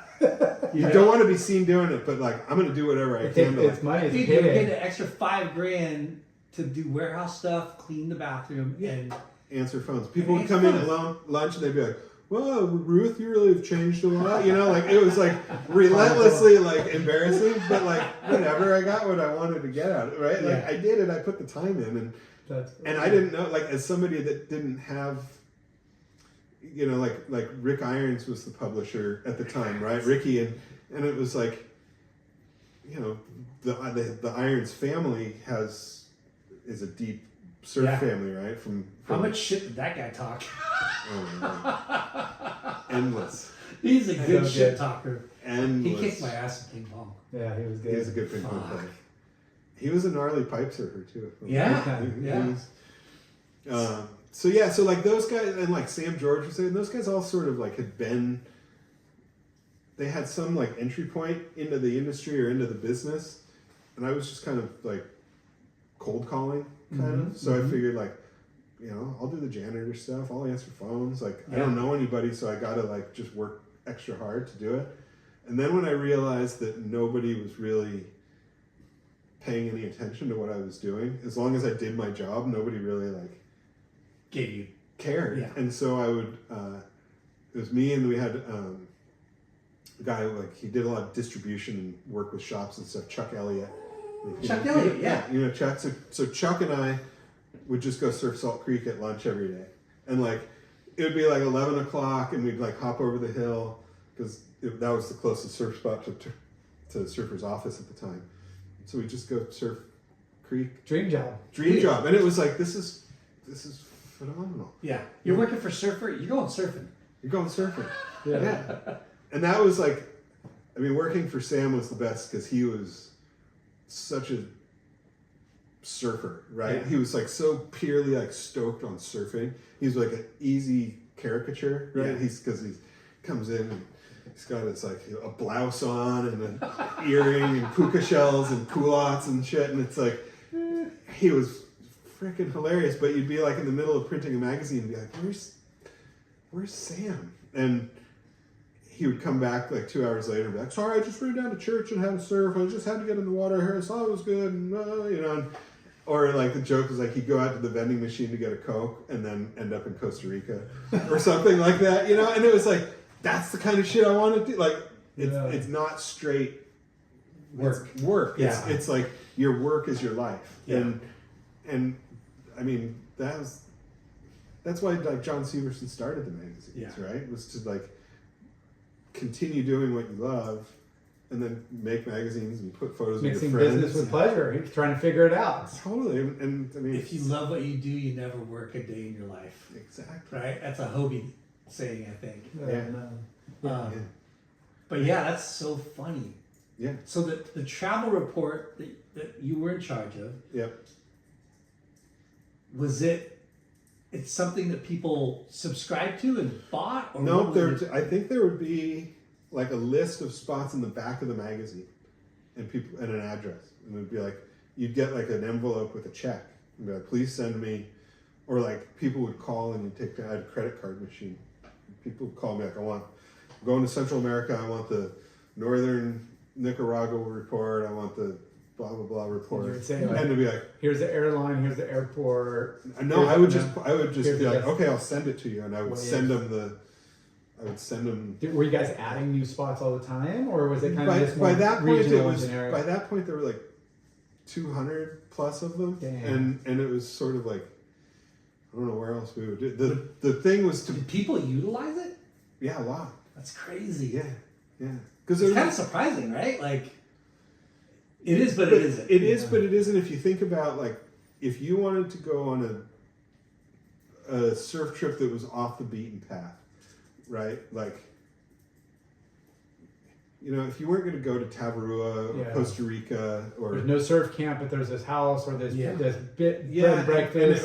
and it was like, you know, like Micronesia, right? Like where to go stay in Micronesia, and that's like always remembering that it's before the internet, right? So there isn't, and it's before like the Storm Rider books, and How much did they charge? they were like $5, $4 or $5. Yeah. And people would be going on a like, it was fun because you'd kind of like get in on people's like trips, like you'd hear about what they're doing, and it's like, wow, that like, yeah, we're gonna go, like we had, I don't know, whatever, 20 different reports for around Australia, and they would be like, we're going to Australia for a year to just go walk about, and they would order all of them. They'd spend $50 or $60, and I'd put them in an envelope and send them to them, and that would be like their sort of their Thomas guide, if anybody knows what a Thomas guide is anymore. Yeah, I know, you know? Right? Would people come back and give you like updates on like? Sometimes, but they were all like typeset, and so sort of towards the end of what I was doing was trying to like update them digitally. Yeah. But that was kind of like early web days, so we never really like figured out how to do it digitally, and then the internet just took over. Travel agents was how you booked in places. Now you just go online and you just go direct, or you know, like we had to use a travel agent and piece together Karen Byrne. what waterways and you know what waterways. you know, and you would Sean, I need to be at these places, and the ASP would, you know, when you were traveling, they would give you like a list, like, you know, here's here's the area, here's the places to stay. Like they would kind of do something similar if you were going to compete. Yeah. They would kind of give you a little bit of a lay of the land Yeah. on options because some of the places were pretty remote at the remote time, or right? suspect, you know? Yeah, and if you think about like, it's hard to put your kind of mind in that space because we're so used to it. But like, there was no like Google Maps or Google Earth Yeah. or anything. Nothing. Right? There was no way to like navigate, Pictures and surfing, and then word of mouth. and that was kind of it, right? And so there was no real like, if you were gonna go, whatever, to the Basque Country in Spain for the winter or the fall, like, okay, there's Mundaka, and otherwise it's just a big, wide open, empty map that you have no idea Yeah. what to do. So that was sort of, and it wasn't something that Surfer really like advertised or published because it was sort of with the ethos of we don't want to like blow the spots out and stuff, but there is this resource if you know, right? And that's that was how Sean always kind of looked at surf forecasts and reports. Like you can read between the lines and you know where to go, then but we're not going to tell you like exactly, like we're not going to broadcast like be here at 1 o'clock because the tide's going to be good and the wind's going to change. Yeah. Yeah, leave it up to you. But here's the information that you need to like, if you want to go do it and you know how to like leverage that info. So how long did you do that? I did that probably 6 months, maybe. That's it? But then the opportunity came up to be the associate editor. So I kind of climbed the ranks. Sam was restaffing, and I got hired Grant Ellis got hired to be the photo editor. I got hired as the associate editor and hired another guy, this guy Brad Malecki, to be the managing editor. And that would Brad have been Malecki? Malekian. Yeah, I remember that last name for whatever reason. Yeah, I think he's a professor now at the University of San Diego. He teaches English. He went the English teacher route. Yeah. I wasn't smart enough to get out of the game. I'm still like. Well, what does the English degree get you? You're either going to be a teacher or a journalist, pretty much. That was kind of it, and after I graduated, I had an uncle that laughed at me. He was like, English, what are you gonna do? And it was like, oh fuck you, I'll show you. I'm gonna do something great with this English degree. I mean, you could be I'm gonna struggle financially for the rest of my a life. book writer. I mean, I don't know. And enjoy it. Yeah, but I'm gonna have a hell of a time struggling. Were your parents super supportive of like your career, like where you were at? And Yeah, they were. Yeah, I think once I was a surfer, and that's also sort of like as times have changed, like being a magazine editor was a job, right? Yeah. Like it was a livelihood. You could, you weren't going to get rich doing it, but like there were a lot of people that had jobs as magazine editors or newspaper editors, and that time magazines were starting to get it was a heyday. Yeah, the last issue of Surfer I worked on, I think in 2007 before I left to go do other stuff. When was the big? It was the big issue, and it was like 380 pages or 4. It was like the biggest surf magazine. 2007 was the big issue? Well, there were big issues every year, but the biggest of the big issues was 2006 or 7. Okay. Yeah, and it was like I remember we just kept adding, like, oh, we got another, like, Billabong wants to run 3 spreads. Like, I mean, those days were like, It's ridiculous. it was ridiculous, and it was like that whole build up. It's battle of the brands. Yeah. And everybody was so cashed up, right? Like some of them had gone public, so they had some stock money. Like Volcom had their stock money, Quiksilver had their stock money, Billabong probably did. I don't remember if they were public yet, but like, yeah, everybody was like super cashed up by like between, what would you say, 2003 to 7. It really was like. Those were the for sure gravy train years. Yeah, we're like Quiksilver doing boat trips with like helicopters, and then Billabong coming over the top and getting an airplane, and a seaplane, and those were wild. Yeah, it was wild. And then and I always kind of think that the financial collapse in 2009, 8, 9, that had an impact, but it took a couple years, I think, for the wind to really kind of like nobody knew how bad it was. It was kind of like and then it just like everybody thought it was just going to be a softer landing than what they were Yeah. told, and then it just like It just kept going kept down. like Yeah. And I feel that. like when Andy Irons passed away, to me that was sort of like the end of that era. Yeah. Like it felt like, because you had the companies were so cashed up, and then you had like that Andy Kelly rivalry just fueling everything. Two biggest brands with the two biggest names in surfing at the time, if Right. not ever, like they were just Yeah, and you were either an Andy guy or you were a Kelly guy, right? Yeah. And all of that is like, Everything happened at the right time too. yeah, It's crazy that rivalry was when the industry was at its height. and it's well, and you also had this like sort of the like we talked about earlier, like the celebrity culture that was around it, Yeah. right? Like you come out of the big Wave Awards and the Foo Fighters are playing, right? Yeah. And you're like, holy shit, the Foo Fighters are playing in the lobby of the Grove, you Yeah. know? Or like Pamela Anderson. Pam Anderson, Kelly wins the 8th title, and they do a victory party with Pearl Jam at Waimea Falls, right? Like, Yeah. And so you never knew. Like, I remember watching I think it was when Bruce won the Eddie, and the Metallica guys were in the backyard watching with us, and Yeah. it was like, it's just those kind of people were like around, Yeah. and they like.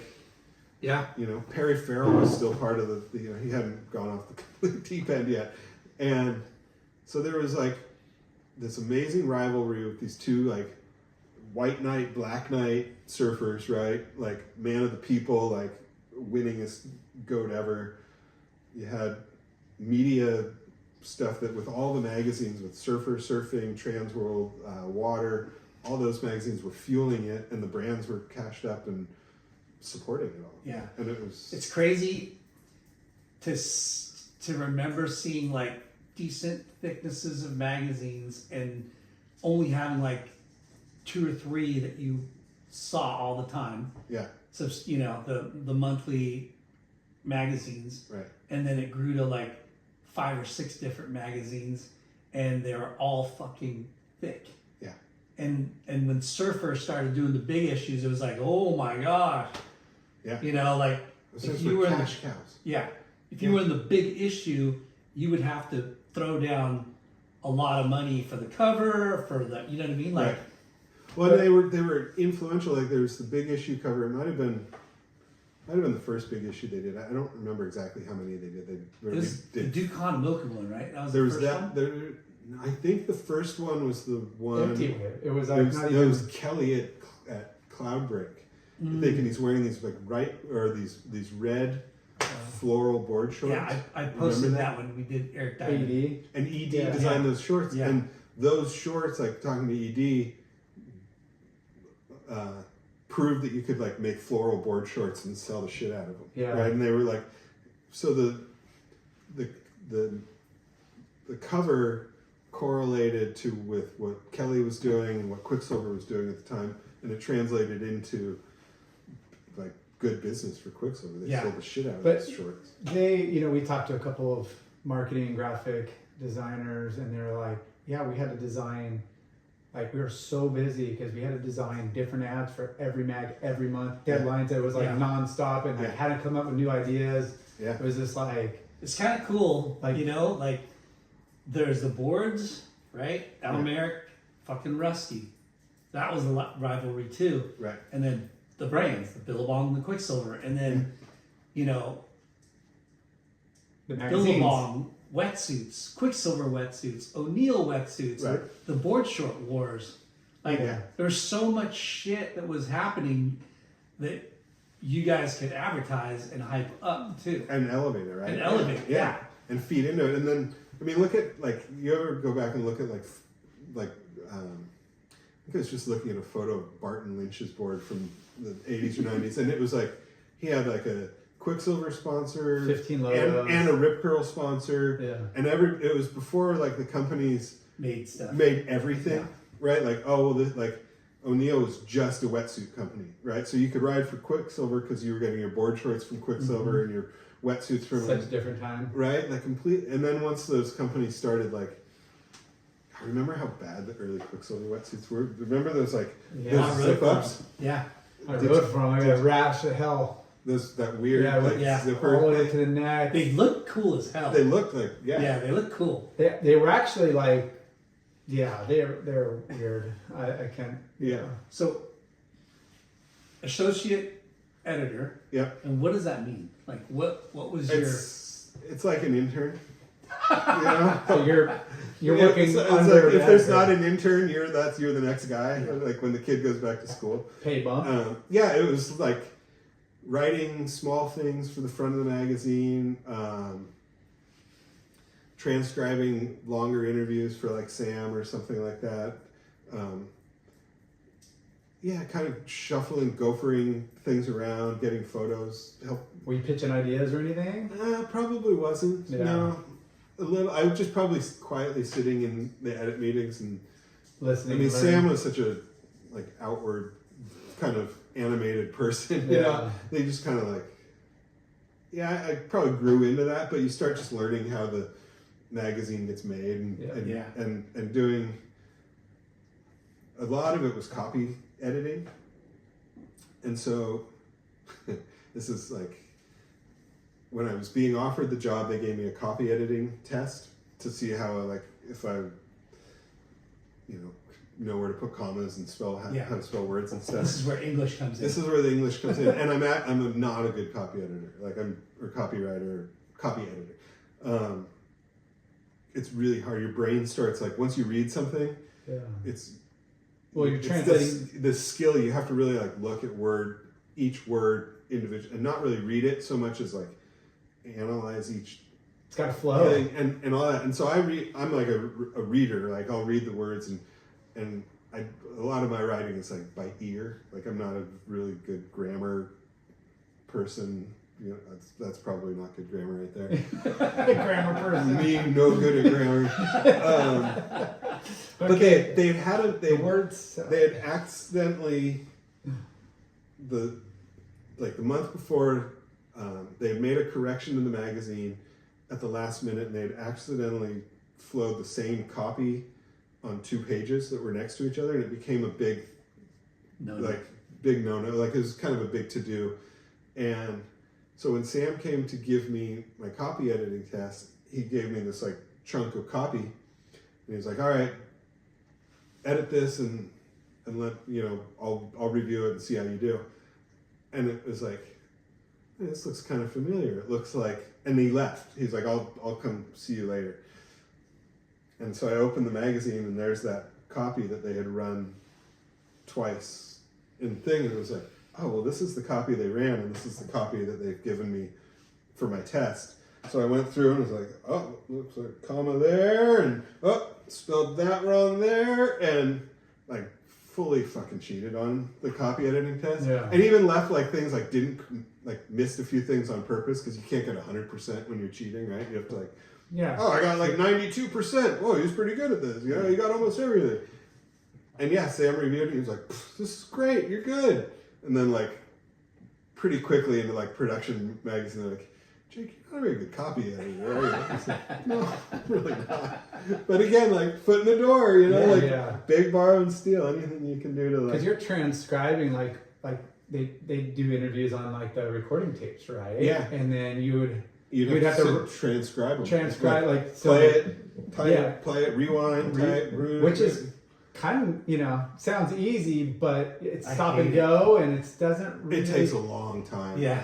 And It takes wait, a long time. it's somebody just whether it's somebody interviewing somebody or them just taking their own notes. Oh, I'm hearing this way. Yeah. I'm a copy editor for Jay. Yeah. Yeah. This Well, guy's you always know the thinking- pain. Yeah. You feel the pain. But Where you got a pay bump and you didn't have to do toilets anymore. I got off toilet duty and I hustled my way onto the staff. I was actually on the Surfer staff finally, and then it was kind So of when do you get your name on the? that was when I was on the masthead as the travel report guy, but then I got on as one of the editors. Yeah. And it was oh, That's kind of cool. That's pretty cool. Yeah. And once it became pretty evident that I wasn't really that great at copy editing, but I was good at sort of mixing it up with surfers, and having lifeguarded, Seal Beach Lifeguard Department knows how to have a good time. So I could hang with the boys. I could hang with the boys and kind of need that, right? Like, because part of with being in the magazine and going on assignments is that you, like the surf photographers, the best surf photographers are not only the guys that take great pictures, but can get along with everybody, and you want them on the trip. You're not like, dude, who's the creep in the back, right? Like, so I got, like, pretty early on, because all the surf companies' budgets and stuff were pretty flush, and surfers' budget was flush. So I started traveling, and then I was like, you know. So you went on these editorial trips? I would start going on editorial trips, and I think the first Huge bonus. Yeah. the first trip, like, and this is why I may lament not being a lifeguard or a teacher now, but the first trip I went on was a Red Bull trip to Fiji, and it was Red Bull like commandeered a Hawaiian. yeah, like basically like a cruise ship, and it was Andy and Bruce and Mick, Oh my God. and Jamie O'Brien, Ian Walsh, Just all stuff. who else? Alex Gray was a little guy on the trip. And that was the first like big trip I did. I think I did a couple small ones before that, but that was the one where like, you're getting the call, can you do this? And it was like, oh, I can do this one. Yeah. And Red Bull, sign me up. Any big brand? Yeah. yeah, anything you guys need, I'm in.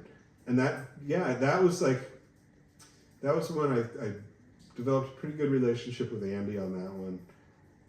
And then from there started feeling pretty comfortable just kind of like hanging with the boys as like somebody that didn't always feel comfortable like in like industry events, or like where people like so many people around here grew up doing NSSAs together, or they've known each other since they were like 10 or 8 or whatever, and they've been going to the beach and surfing against each other for that long.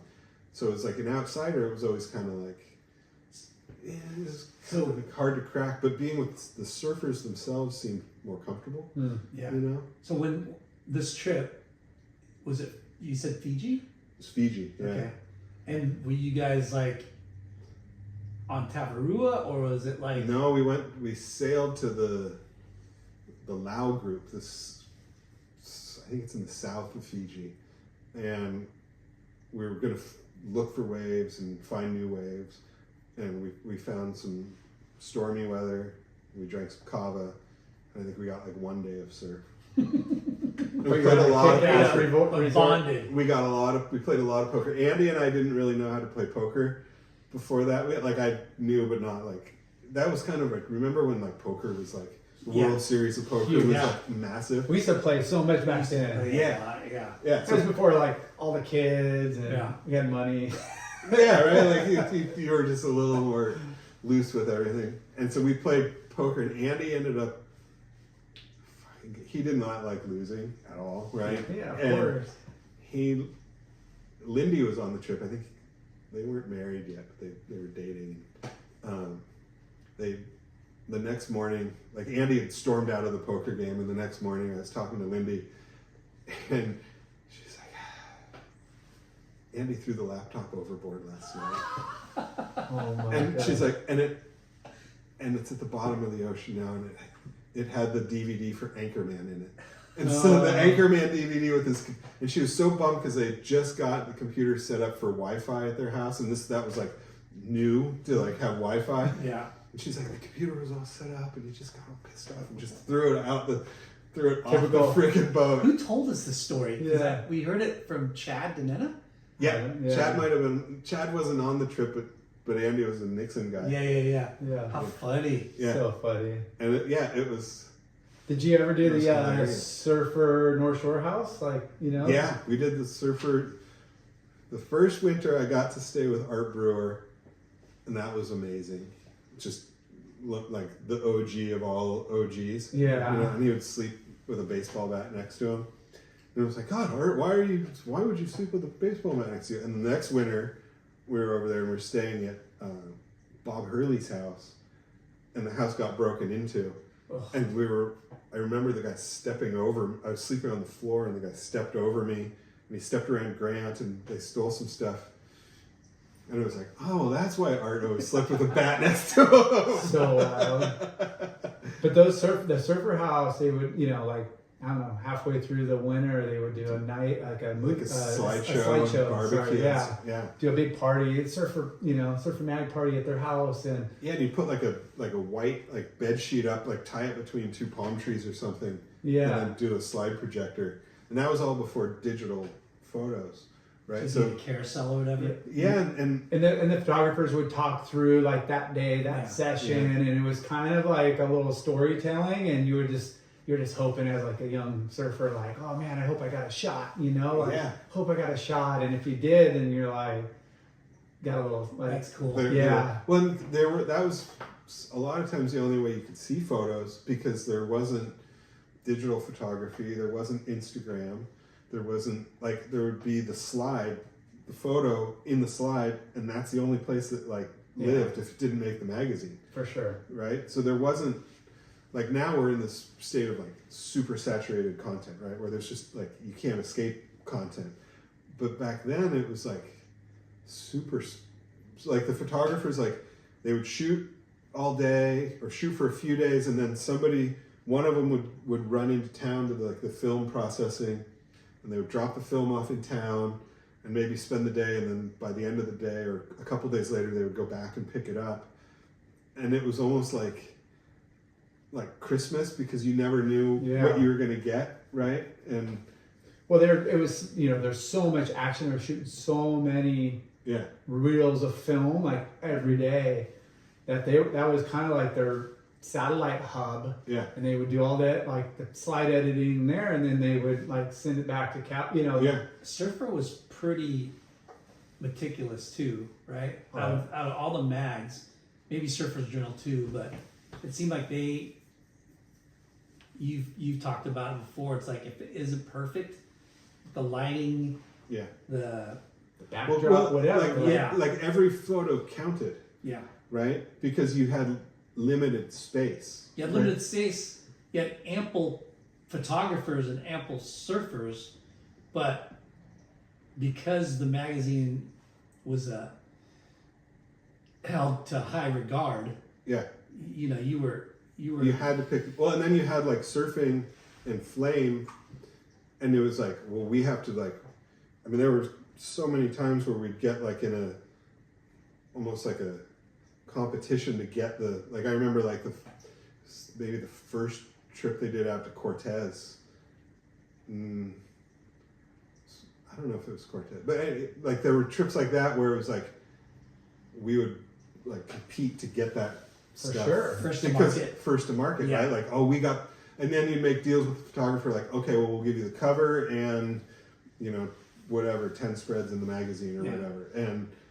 And they'd be like, well, surfing will give me the cover and 12 spreads, and they'll pay $50 more for whatever it was. Like, that was happening. It was happening, and so it was very competitive, and that, just like Quick and Billabong, Kelly and Andy, Surfer and Surfing, it pushed the sport forward, it pushed the media forward, the photographers themselves, athletes, everybody. Yeah.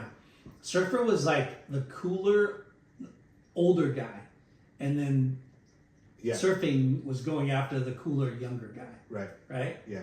That's the way I kind of saw it. I mean, you could tell by the layouts, by the articles, by the pictures. Like, it definitely had a different look, vibe, feel. Yeah. And kind of messaging and stuff, for sure. And it depended on who was the editor, too, right? Like Evan Slater had been a Surfer editor, and then he went to Surfing, and he kind of brought some of those sensibilities with him a little bit. I did a trip with him and Benji Weatherly and Malloy brothers to Ireland. Oh, were you on that Ireland? One of the first trips. Yeah. That wasn't Thicker Than Water, though, right? No. That wasn't the one where they met up with Pat Curran, is it? No, that was later. That was Thicker Than Water. That was right? Thicker Than Water. Like we kind of like were the guinea pigs of, like, you know, going there and heard and then like Chris Malloy and like just was beyond psyched. He's like, oh, I'm coming back. And I just never got an opportunity to go back with him, Yeah. but he was going back every year for like a few years. Yeah. You know Tyler Gunter? Yeah. He's there right now. Yeah. Is You've he? been seeing the footage he's It's posting? been pumping. Just one photo.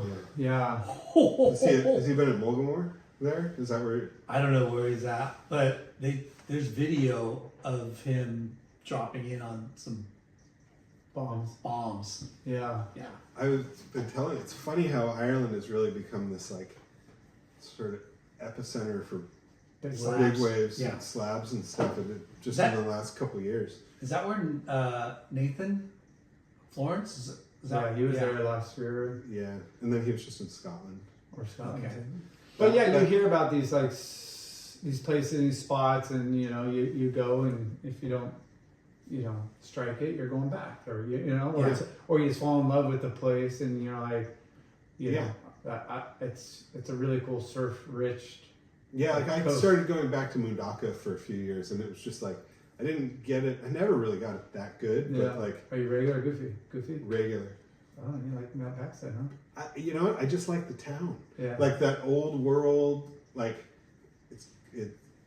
Old. I don't know. It's Europe, old, yeah. you know, and it's. When you think of and- Europe, that's all you think of, like fucking yeah. Basque country. and- Cobblestone, everything, Yeah. and brick, and And the food was amazing. Yeah. Like it's like that Like, stretch are you- between San Sebastian through like Hossegger through San Mundaka Sebastian, yeah. and San Sebastian is Yeah. like magic. One of our good friends took his son. They were in Spain during COVID Okay. and stayed there, and then they just went to Portugal. Portugal. Yeah. Jesse and Eddie Rapp. But when you're there, or from what you see in movies or pictures or whatever, and it's like, oh, the little umbrella, like, chairs on the sidewalks, and like the little Yeah. cafes, it's exactly that everywhere. Totally. It's not like this made up movie set. It's like that's what they do. Yeah. Yeah. You're drinking red wine on the table outside. Restaurants don't open till 9, and like that I hate it. Buckle up. That in the was- banks, in the grocery, everything was like, fuck, they're closed for a few hours. Like because you're in America, you're so used to everything just being open. Try and find like I remember being there. And my wife's trying to find like Advil, and you're like, no, I'm sorry, we're closed for 3 hours, and he's like, no, the pharmacy's closed. You can't get Advil at the at the grocery store because it's different.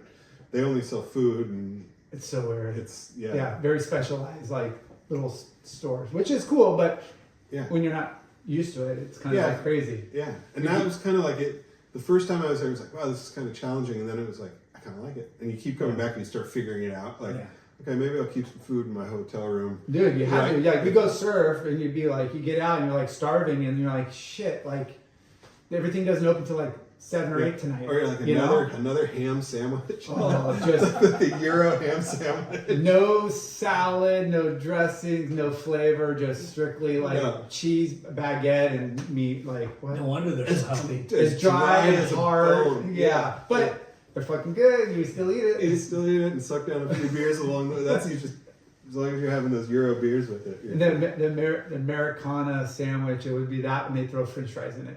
Yeah. Nobody does that in America. I don't know what you're talking about. So you got to fucking travel the world I got to travel a lot with and it was, pro surfers.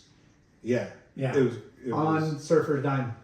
Yeah, not paying for surf trip. It was, and they're like concessions, right? Like, hey, can you bring Corey Like, I remember bringing Corey Lopez's boards down to Reunion Island for that first search event, Wow. and it was like, okay, I can take Corey's boards, I guess. You If I went get a you trip went to to- Reunion Island out of it, Yeah, you went there. That's I mean, what a crazy, incredible twist of events or fate, right? Like, Yeah, I couldn't ever no, I couldn't. because not only are you working for Surfer Magazine, you're traveling on their dime, going to places that few people in the world in their lifetime Yeah. get to go with the people that you're Yeah, going the to. who's who in the going industry. to spend a month on the North Shore, right? And you're just plugged Yeah, just plugged in. And working. Did you Yeah, did you charge some waves? Like, I mean, are you? I like bigger surf, as long Not as crazy. it's deep. Yeah. I didn't like sunset, but not pipeline. Yeah. You know, the pipeline thing is a whole different. I don't like crowds. No, Because of I where just I- mean like I going to grew these up. spots, like, you're going to run into like, you're with the elite and they're all Yeah. just psyching everybody up and you're like, oh shit, I'm going to have to go fucking paddle out here with these guys. Like, Yeah, I always figured that was part of. I always felt comfortable in the water because of lifeguarding and playing water polo. Yeah. So I never felt like Intimidated. into like. Yeah, I remember being at Cloud. I remember going to Tavarua and they were doing. There's a Nixon event, a Nixon High Tide Hold'em, Yeah. and that was the trip where Jenna Jameson was there with Tito Ortiz. okay. And they were dating. Do you remember that? Yeah. Yeah. And I remember getting to the airport and she had like long flowing blonde hair, and then the next day on Tavra she'd taken like her extensions or her wig off or whatever she was wearing. And I was like, wait a minute. It's What? false And- advertising. And there were like Groms on the trip and they would like Right. that's Jen and Jameson, Yeah. and then they would like go back to their beret and get on their computer and satisfy their urges, and Yeah. then come back and she'd be like sitting by the pool all like, oh, I'll have another white wine spritzer or whatever. But I remember So like funny. being They were there with the group? yeah, Wow. that was like that weird celebrity Yeah. time. Like I don't know, how do you get Jenna Jameson and Tito Ortiz on Tabarua with Amayan Goodwin and whoever else, Shane Magnuson was on the trip, I think. And, How Yeah. rad. but I remember that was when. It's funny. I was just talking to Bob Hurley about it not too long ago. We were surfing Cloudbreak, and it was just kind of like getting to that point where it was starting to become like real Cloudbreak on the ledge, and I'd gotten a couple waves, and then broke my leash, and my board washed in like way into the reef, and never to be like. It was one of those like. That happens. Yeah, I think I'm just gonna write that one off because otherwise you're gonna spend the rest of the trip with your feet just completely filleted. So I went back and got in the boat, and I was sitting there, and Bob was like, "Well, you can have my board if you want." And I was like, I think I'm good, Bob. And then so we just sat in the boat and watched everybody surf for a couple hours. So yeah, there's like those kind of big hollow waves on reefs. But that wave, I mean, most people that watch it online or on film, it's like it looks pretty gnarly, and then when you're out there, it's fucking gnarly. It's Like, really gnarly. It's really deep water. It's so fast, so powerful, so long, and it's not. There's different sections like. It's not. It's perfect, but it's not like every wave hits the same spot. Like It's not like Choku. no, it's No. very. It's rad. Yeah. It's I not felt- like Chopu. I felt more comfortable at Choku than I did Cloudbreak. Because it's deeper? Well, because it breaks in the same spot and it's clean Yeah. and it's shorter. It's like if you make the drop and you just kind of like hold on, you're good. But Cloudbreak takes there's a lot more nuance to it and positioning and Certain way, just they hit the angle. reef differently. Yeah. Basically, like at Choco, it's either breaks up at the top or it's like a west bowl that comes in. Like Lyndon, you'll be right? on one and it's like perfect tempo, and you're like, get super barrel, bunch of turns, whatever. You kick out the next one, you're like, it looks exactly the same, and then all of a sudden it just goes dry and closes out 100 yards in front of you, and you're just like, And what do you what? do? Like what? What just Yeah. happened? Like this thing just looked like the last wave I took Yeah. off on, and then you're cut in the white water, and then you got barrels like landing on top of you. It's and then your leash breaks and you go sit on the boat with Bob for the rest of the day. But that's what makes it so rad is it's, there's, Yeah. it's not diamonds in the rough by any means, but they're, it's so different, and Yeah. there's so many good, you don't have to ride away for 300 yards. Like you could take off, get barrel, do 2 turns, kick out, like there's a lot of opportunity to like catch small portions of the wave Yeah. and have a, more realistic, better time than just waiting for that top to bottom. But Totally. that wave is intense. Yeah. How long were you at Surfer for? I was first stint, I was there, I think, until 2008. And then my daughter was born in 2008. And then I went and launched Red Bull Surfing.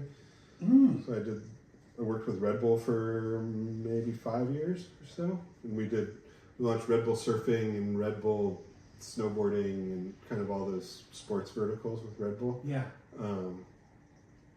Again, another like dream gig where you get paid to go just, and then when the waves are scary, you're like, well, I'm working and these guys have to get shot, so I don't want to get in the way, so I'll just be in the boat over here with Bob.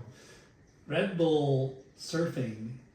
Red Bull is In the general. media magnet or titan. Yeah, Medium titan. yeah. So They didn't have anything. It was just Red Bull, and they'd sponsored Andy and Bruce, and then they started. I think Andy and Bruce were their first two surfers they sponsored. I So think. you were there, like, kind of at the beginning of their surf foray.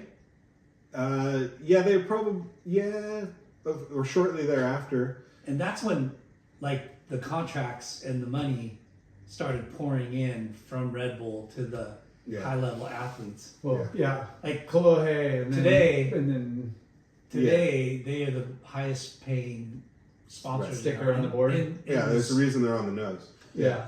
Yeah. And we always go, fuck, man, like, if only WSL was run by Red Bull, right? Yeah, well, Red Bull's unique because they're a privately owned company that has basically like Unlimited. two products, which is like Yeah. regular or sugar free. There's others, but like Pretty they're much. can sizes. But there's like that's kind of it. And Smart. like when I was working there, they were outselling can for can. They were outselling Coke and Pepsi. They don't do like the soda guns or the fountain drinks or anything, Yeah. but like for can, they were outselling Coke and Pepsi, but they were privately owned by this Austrian guy, and so there wasn't like a board of directors or shareholders that you had to answer to. It was like, hey, let's have a guy jump out of outer space and parachute to Earth, right? Like, Yeah. we could do that, and so it was like the challenge was like pitching them stuff that was like big enough So to like Make it work. make it worth their while. Because you're like, what we could do is like, what if we went on a surf trip to Tavarua or something? That they'd be like, yeah, and you're like, well, and we towed them in behind a helicopter with flames coming out of the thing, and like. Now they're Then they're like, okay, like, well now we're talking, but what else do you got? Like, let's keep going down that. you're a surfer, 2008. How did the Red Bull thing come about? did a trip with them. I had been friendly with them for a while, yeah, and then my daughter was born, and I started just kind of looking for other ways to make a living, I still wasn't making very much money at all at Surfer, and that was kind of, I started building up a freelance business at that time. It was kind of, Red Bull was the first one I started with, and then I had a few other clients that kind of, when I left Surfer, I ended up leaving and making more money than I did when I was working there. So, it was just One kind of capacity? It's non-alcoholic. No, okay. Capacity. Mexican lager, non-alcohol. I'd made relationships with folks that worked at Red Bull, and it just kind of. Because that was kind of the early stages of them really Yeah, honing in on our industry, right? Yeah, it was when things. What myself and another guy did was we launched the sport verticals: Red Bull surfing, Red Bull skateboarding, Red Bull snowboarding. And like they had Shaun White, so like snowboard, and then BMX or something. And that became like sort of the moment where they started like really individualizing the sports or breaking them out into their own like entity, right? And it became like, now Red Bull Surfing has its own YouTube channel and Instagram handle and all that stuff. I love Red Bull TV. I mean, yeah, it's great. Great. The ripple effect. Yeah, I mean, There's so many cool, how they take care of athletes, how they take care of content creators, and yeah, they're great. There's nothing. What they just started again now is pretty sick.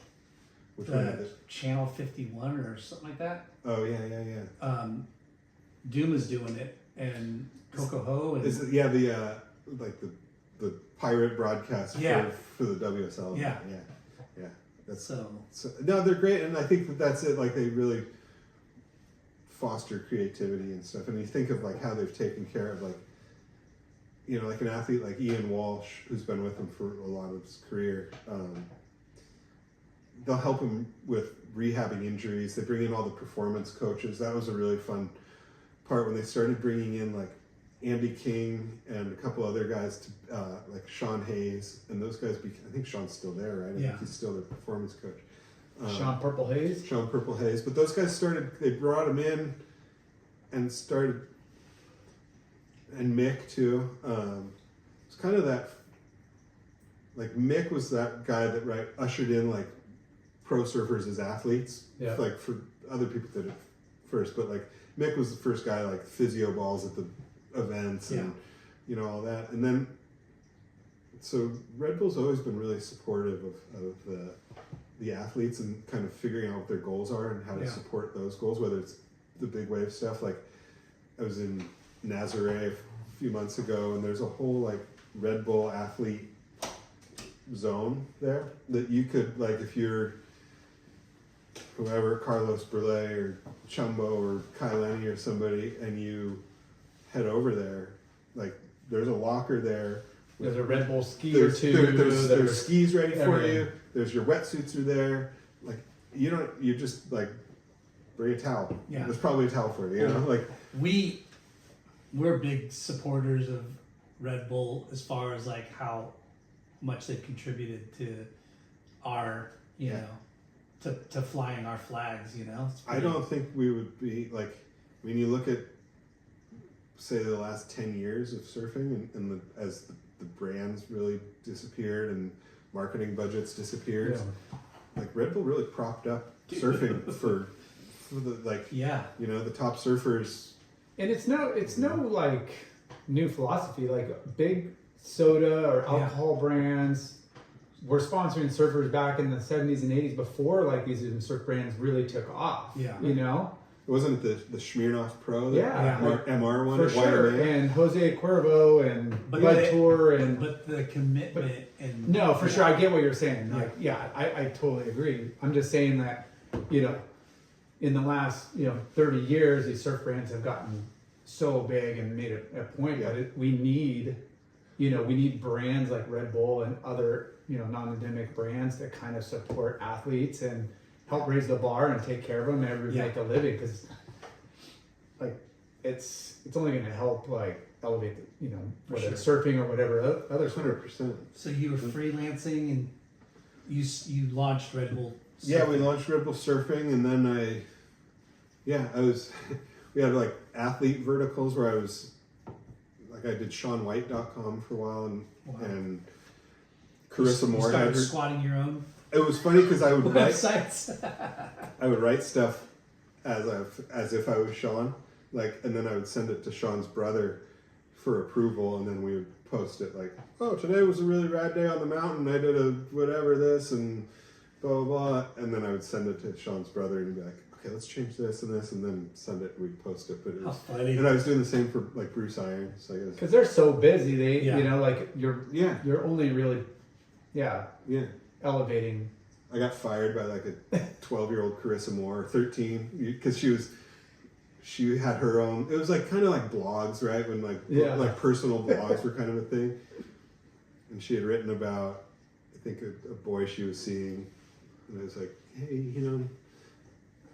just be aware that you don't have to share everything in your life, and sometimes what you broadcast out in public, you may want to just sometimes stay private. And she was like, yeah, thanks. Well, take that into consideration. I got this from now on, though.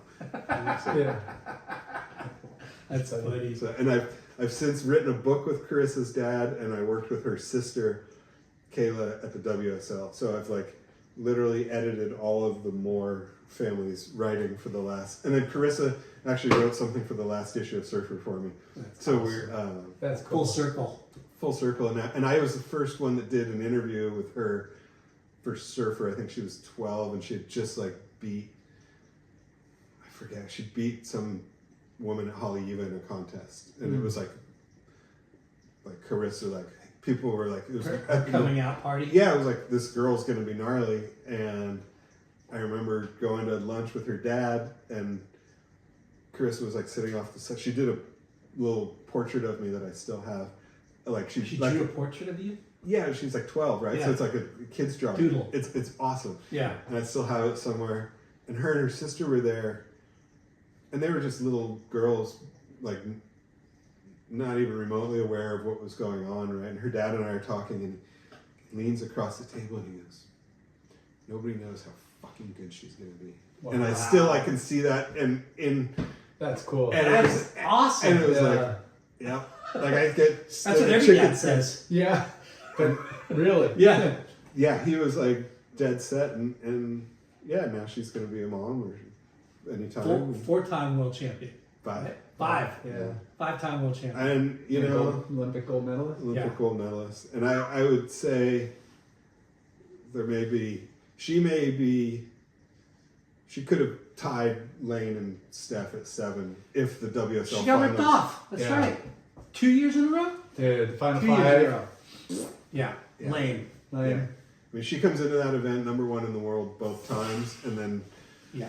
comes. it's overall That- performance. There's in a- asterisks in a- to those wins. It's a marathon. Those losses. Not an expression And session. even when Steph won the title and she was on the podium, I was standing right there, and she was like, "Carissa's the real world champion," and she said it on the podium. You will never see it in any WSL highlight I'm reels. sure. But Well, it's Yeah. true. Like, best surfer is the one that could perform all year in all conditions, cumulative points. Yeah. It's a marathon, not an expression session. Yeah. You know, like totally. That should be a specialty event. we've talked about it many times on here. And- I'm all for it. I love it. Crown the champs, top 5, get wild cards and Yeah. doing expressions. You know, Right. final 5. Maybe do a viewer choice.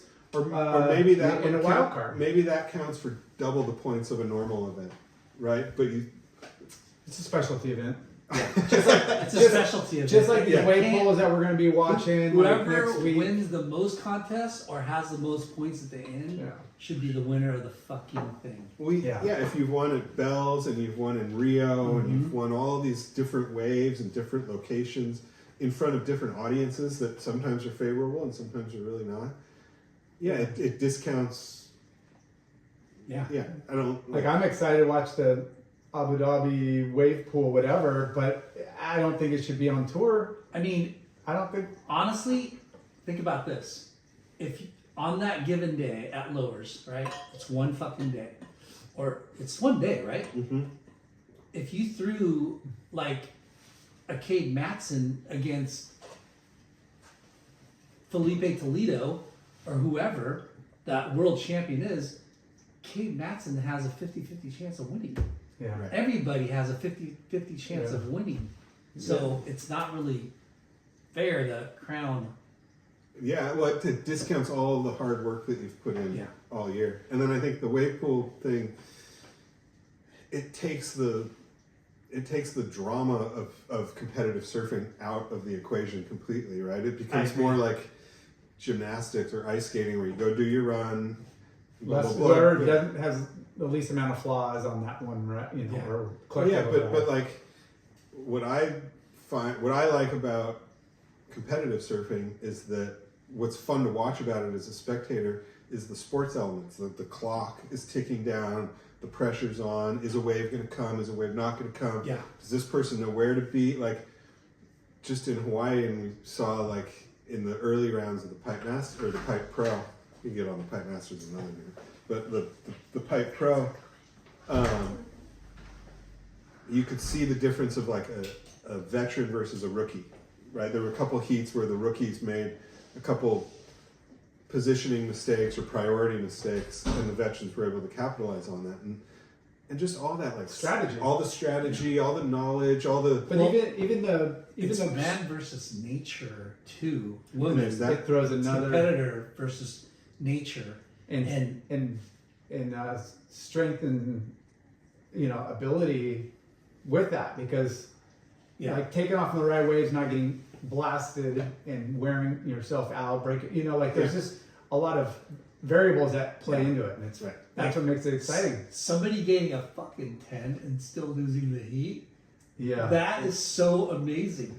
Yeah. Right? sucks, Like, but it's amazing. It sucks, but that's what competition is. Well, and like the support for like a guy like Al Clellan, right? In that heat, right? Cleveland, he drops a 9.5, and then Jack Robinson comes back and drops a 10, and he still finds a way to win the heat. And he's a rookie, and he's got the freaking greatest like underdog story. He had never even been to a CT event until the Pike Pro. Yeah. He never even seen one in person. And what's then he's crazy- pulling on the jersey. The first time he goes to one, he's pulling on the jersey, and Massive back door. Is it because Gabe got hurt, right? it was because John pulled out. And then he beat Jack. Yeah, okay. So he How beat funny. so the way He was the last person to not make the. he was the last person not to make the cut, and there was like some question because John announced that he was withdrawing for the season. We got to wrap it up. Yeah. Oh, good. We have a board riders meeting tonight. Oh, sick. So John had pulled out of the event, or had pulled out for the season, right? And that gave Al the ability to get in for the year. And then like a day or two later, they announced that John had Pulled out. the wild card. They gave him the Oh. local wild card for the event. And at the time, it was like, I asked Al, I was like, well, why wouldn't they have just done all of John's stuff at the end, or why wouldn't he have just surfed pipe and then pulled out after pipe? And John pulled out of the season first because he knew that way that Al would get That's cool. his spot on tour, and then they gave him a wild card to get back Yeah. in. So it looked kind of almost like a PR like mix up. Like, Yeah. why didn't they just do it this way? But there was behind the scenes, it was basically John like being rad and making a spot for Al on tour. And I mean that's huge. Like, and those are the kind of things that like could transform the sport. Where like you saw the response when he won the U.S. Open last year, Yeah. and all the Mexican flags and like. The response that we got when we made the posts about Al being on tour was like, it had like 500 comments, and everybody was like fired up for the Fired guy. up. And Is he the first Mexican? yeah, he's the first Mexican surfer to be on tour full time. How rad would it be if like John, if the system was like John's like, yeah, I'm gonna not do it this year, and I elect like this. It's kind of like he was the last one not to make the cut, but what if it was like, well, if this is my spot to give, who am I going to give it to? Yeah. Like my brother, like some other, Right. like Or like it's a trip like this that will would be be insane. This will be the second year in a row that Steph Gilmore gets takes the whole year off. Yeah. And it's like, do you get to come back next year like full time? Like If you're a world champion, if you're a do. world champion, Yeah. you do. But it just seems like you've been off tour for. Yeah. I don't know. I trip out on the whole I don't understand it either. world champions taking years off because no other sport does that, No. right? Like LeBron James Kobe never hung it up. He's like, well, I'm going to take the year off that championship. It's pretty hard. I'm going to you're at like the prime of your career, and if you want to win titles, now's the time to win the titles. Yeah. And it's become this like trendy thing where like Take a Medina did it, and Fleet. Fleet did it, and Kelly didn't have to requalify when he came back, right? No. Yeah. no. And so I don't know. Like I almost think like the idea of like Trials. or like the way like the Masters in golf works. If you win an event, you get like you can be in it for whatever 10 years or whatever, right? You get an exemption Yeah. to it. So if you win the pipe contest, like Baron Mamiya could be in there for the next 5 years because he's won it. But then after 5 years, you have to like requalify or re-earn it. But that way you reward But to be champions. the tour is a different thing because there's so many fucking people trying to get on it. You know? Yeah, I also Where There's I only don't- 4 wild cards or an injury, Yeah. WSL, and then a sponsor, and then there's like 4 spots. I also think like you could be really ruthless and just cut it down to like 16 surfers and do it all in one day. You know, like look at like the Eddy and the way that runs and the viewership, because it's really hard. What I keep coming up against with like, especially when I was working with ESPN, I worked for ESPN for a bunch of years, and the programming, surfing is a really hard thing to fit into like mainstream programming. It's different now because you have streaming and stuff like that, and you can do it on demand. But like the Pipe Pro is a great example where you have like, they ran the first day of the waiting period, then there's like a week off, or almost like then they run the last 2 days of the waiting period, right? And it becomes like, how do you keep your audience like actively engaged and watching throughout that period? And sometimes when you have like, I know covering those events for 2 weeks is like, that's a long time. 10 days is a long time. That and Mother Nature has to provide too. And scheduling of the people watching it, like they have to work. They have to fucking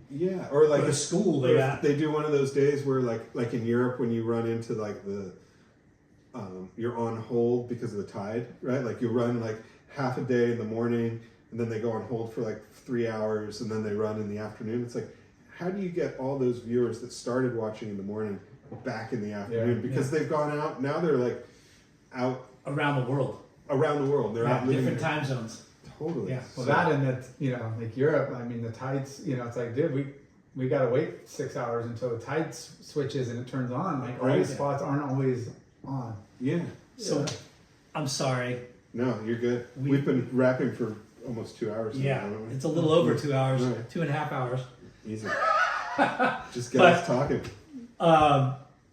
We got to get you back on. We'll just We'll keep do it doing again. But real quick, you relaunched Surfer Magazine. Yep. And how's it been? It's good. It was we turned the lights back on about a year ago. In 2020 during the pandemic, the company that owned it at the time shut it down, and it had there's a little bit of a flicker of a light there that people had kept the social media going a little bit and stuff, but it was pretty much shuttered. So about a year ago, the current owners of the brand wanted to bring it back, and it's been a lot of work, but the response has been amazing, like incredibly positive. There's so many people that have some story about how Surfer impacted their life in some way. Surfer will be 65 years old this year. So Awesome. For the last since 1960, people have been reading Surfer. And so to like just have it coming back, it's been like the response has just been overwhelmingly positive. It's challenging because we're in the media world. It's just a challenging time to be a media company, and we're kind of figuring out how you kind of like find that perfect blend of we want to keep doing the print stuff because that's really important, but also the digital stuff and social. And then I think the other component too is figuring out like live, in-person events. I think we've sort of forgotten how important it is to all get together as a tribe, as a community, and so bringing things like this summer we're going to be working with the folks at the Lido Theater, and we'll do once a month we'll do a surf movie night at the Lido, and it'll run, I think we're going to do a trial run on February 20th with the Lance Collins movie, The Wave Tools movie, and I know that one. And then I think from May through September we'll do a screening once a month of like getting people back in a movie theater to watch a surf movie and hoot and throw popcorn and cheer, and there'll be talk story things and bands and just those things that kind of like brought us together. It's going to be right here, right? Yeah, it's going to be right here. Right over the bridge. Yeah. And the Lido guys are fantastic. really, yeah, it's gonna. Can you make it mobile? Since this has started, like, there's somebody in Hawaii that wants to do it. There's people on the East Coast that are like, can we do it? And then it's like, God, could you just do like just find partnership theaters and just do them? Because that Seal Beach. Yeah, the Bay Theater there. Yeah. Yeah, that's the La Paloma down in Encinitas. Yeah, for sure. But just those things, and it's kind of Laura like, and I were talking about, I wish we still had our theater yeah, in Huntington. The surf theater. the surf Yeah. theater. Maybe that's what we'll do. Whoa. Let's go. We'll do it with you. We'll join forces.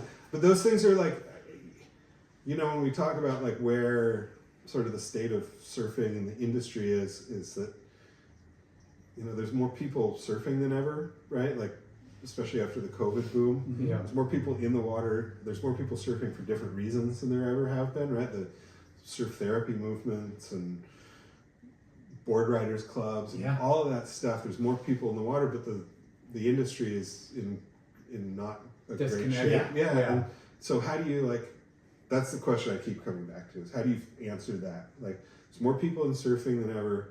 Surf industry's not in the best place that it's been. How do we solve that? Yeah. What's the solve? We're gonna get it on record.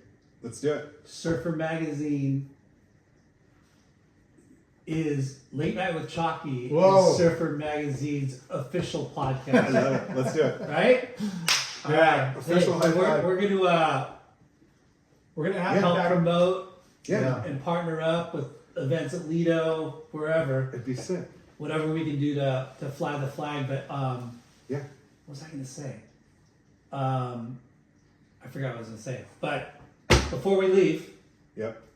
we wanted to give you some parting gifts. Oh, thank you, sir. Bonsai bowls. Killer. Couple of Stoked. Wait, is there 3 of you in your fam or what? There's 3. Okay, let We'll me give you one more. Get you one more. You can hit Family. I don't have to cook dinner tonight. Boom. Thank you, sir. The bonsai bowl in San Clemente right there. That's it. We'll right by Catalyst. And then Loose towel. You got a nice outdoor Oh, eco towel there. These towels are There you go. amazing. These towels are so thank good. you to Earth Pack. Yep.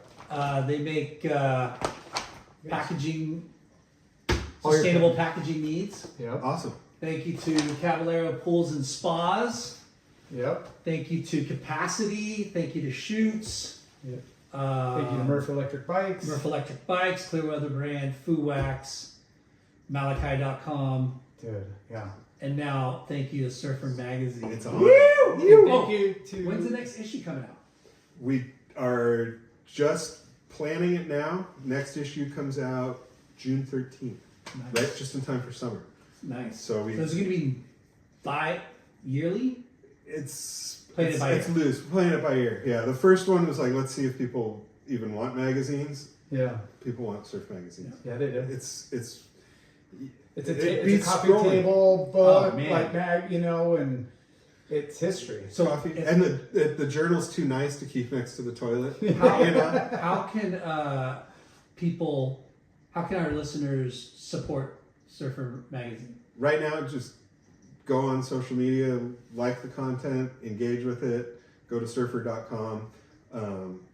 And then, we've got all kinds of stuff that's going to be coming up over the next few months. We're going to be doing stuff with the with SEMA Surfscape here in Huntington. So maybe that would be something we could do together Okay. too. I Perfect. think Surfer may host like a surfboard panel or something like that. But that would be Cool. like a cool thing for you guys to get on possibly. And Well, we're down for whatever. Like we Yeah. love surfing. We love keeping it core and Yeah. helping out any way we can. One last parting gift too. Yep. One of our latest new sponsors. This is a Boom Bottle magnetic wireless speaker. So you can put your phone on top to do your TikTok videos, and then the bottom too has a magnet. So you know can my put it- TikTok feed.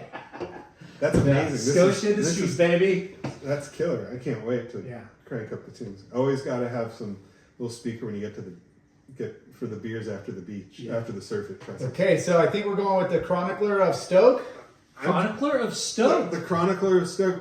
It didn't win on points. Yeah, we slipped wordsmith in there more, but Chronicler of Stoke is much more fun. I don't know. It sounded fun. It's a tongue twister, that's for sure. Yeah, that's I vote Wordsmith. Wordsmith. Yeah, Okay. Yeah, I'm gonna put Wordsmith. Yeah. That'll work. Dude, Okay. Thank you. Thank you, boys. Mr. Yeah, Jake, that was Wood awesome. Smith powered Yeah. Surfer Magazine. So good. Thanks, boys. This was Peace. amazing.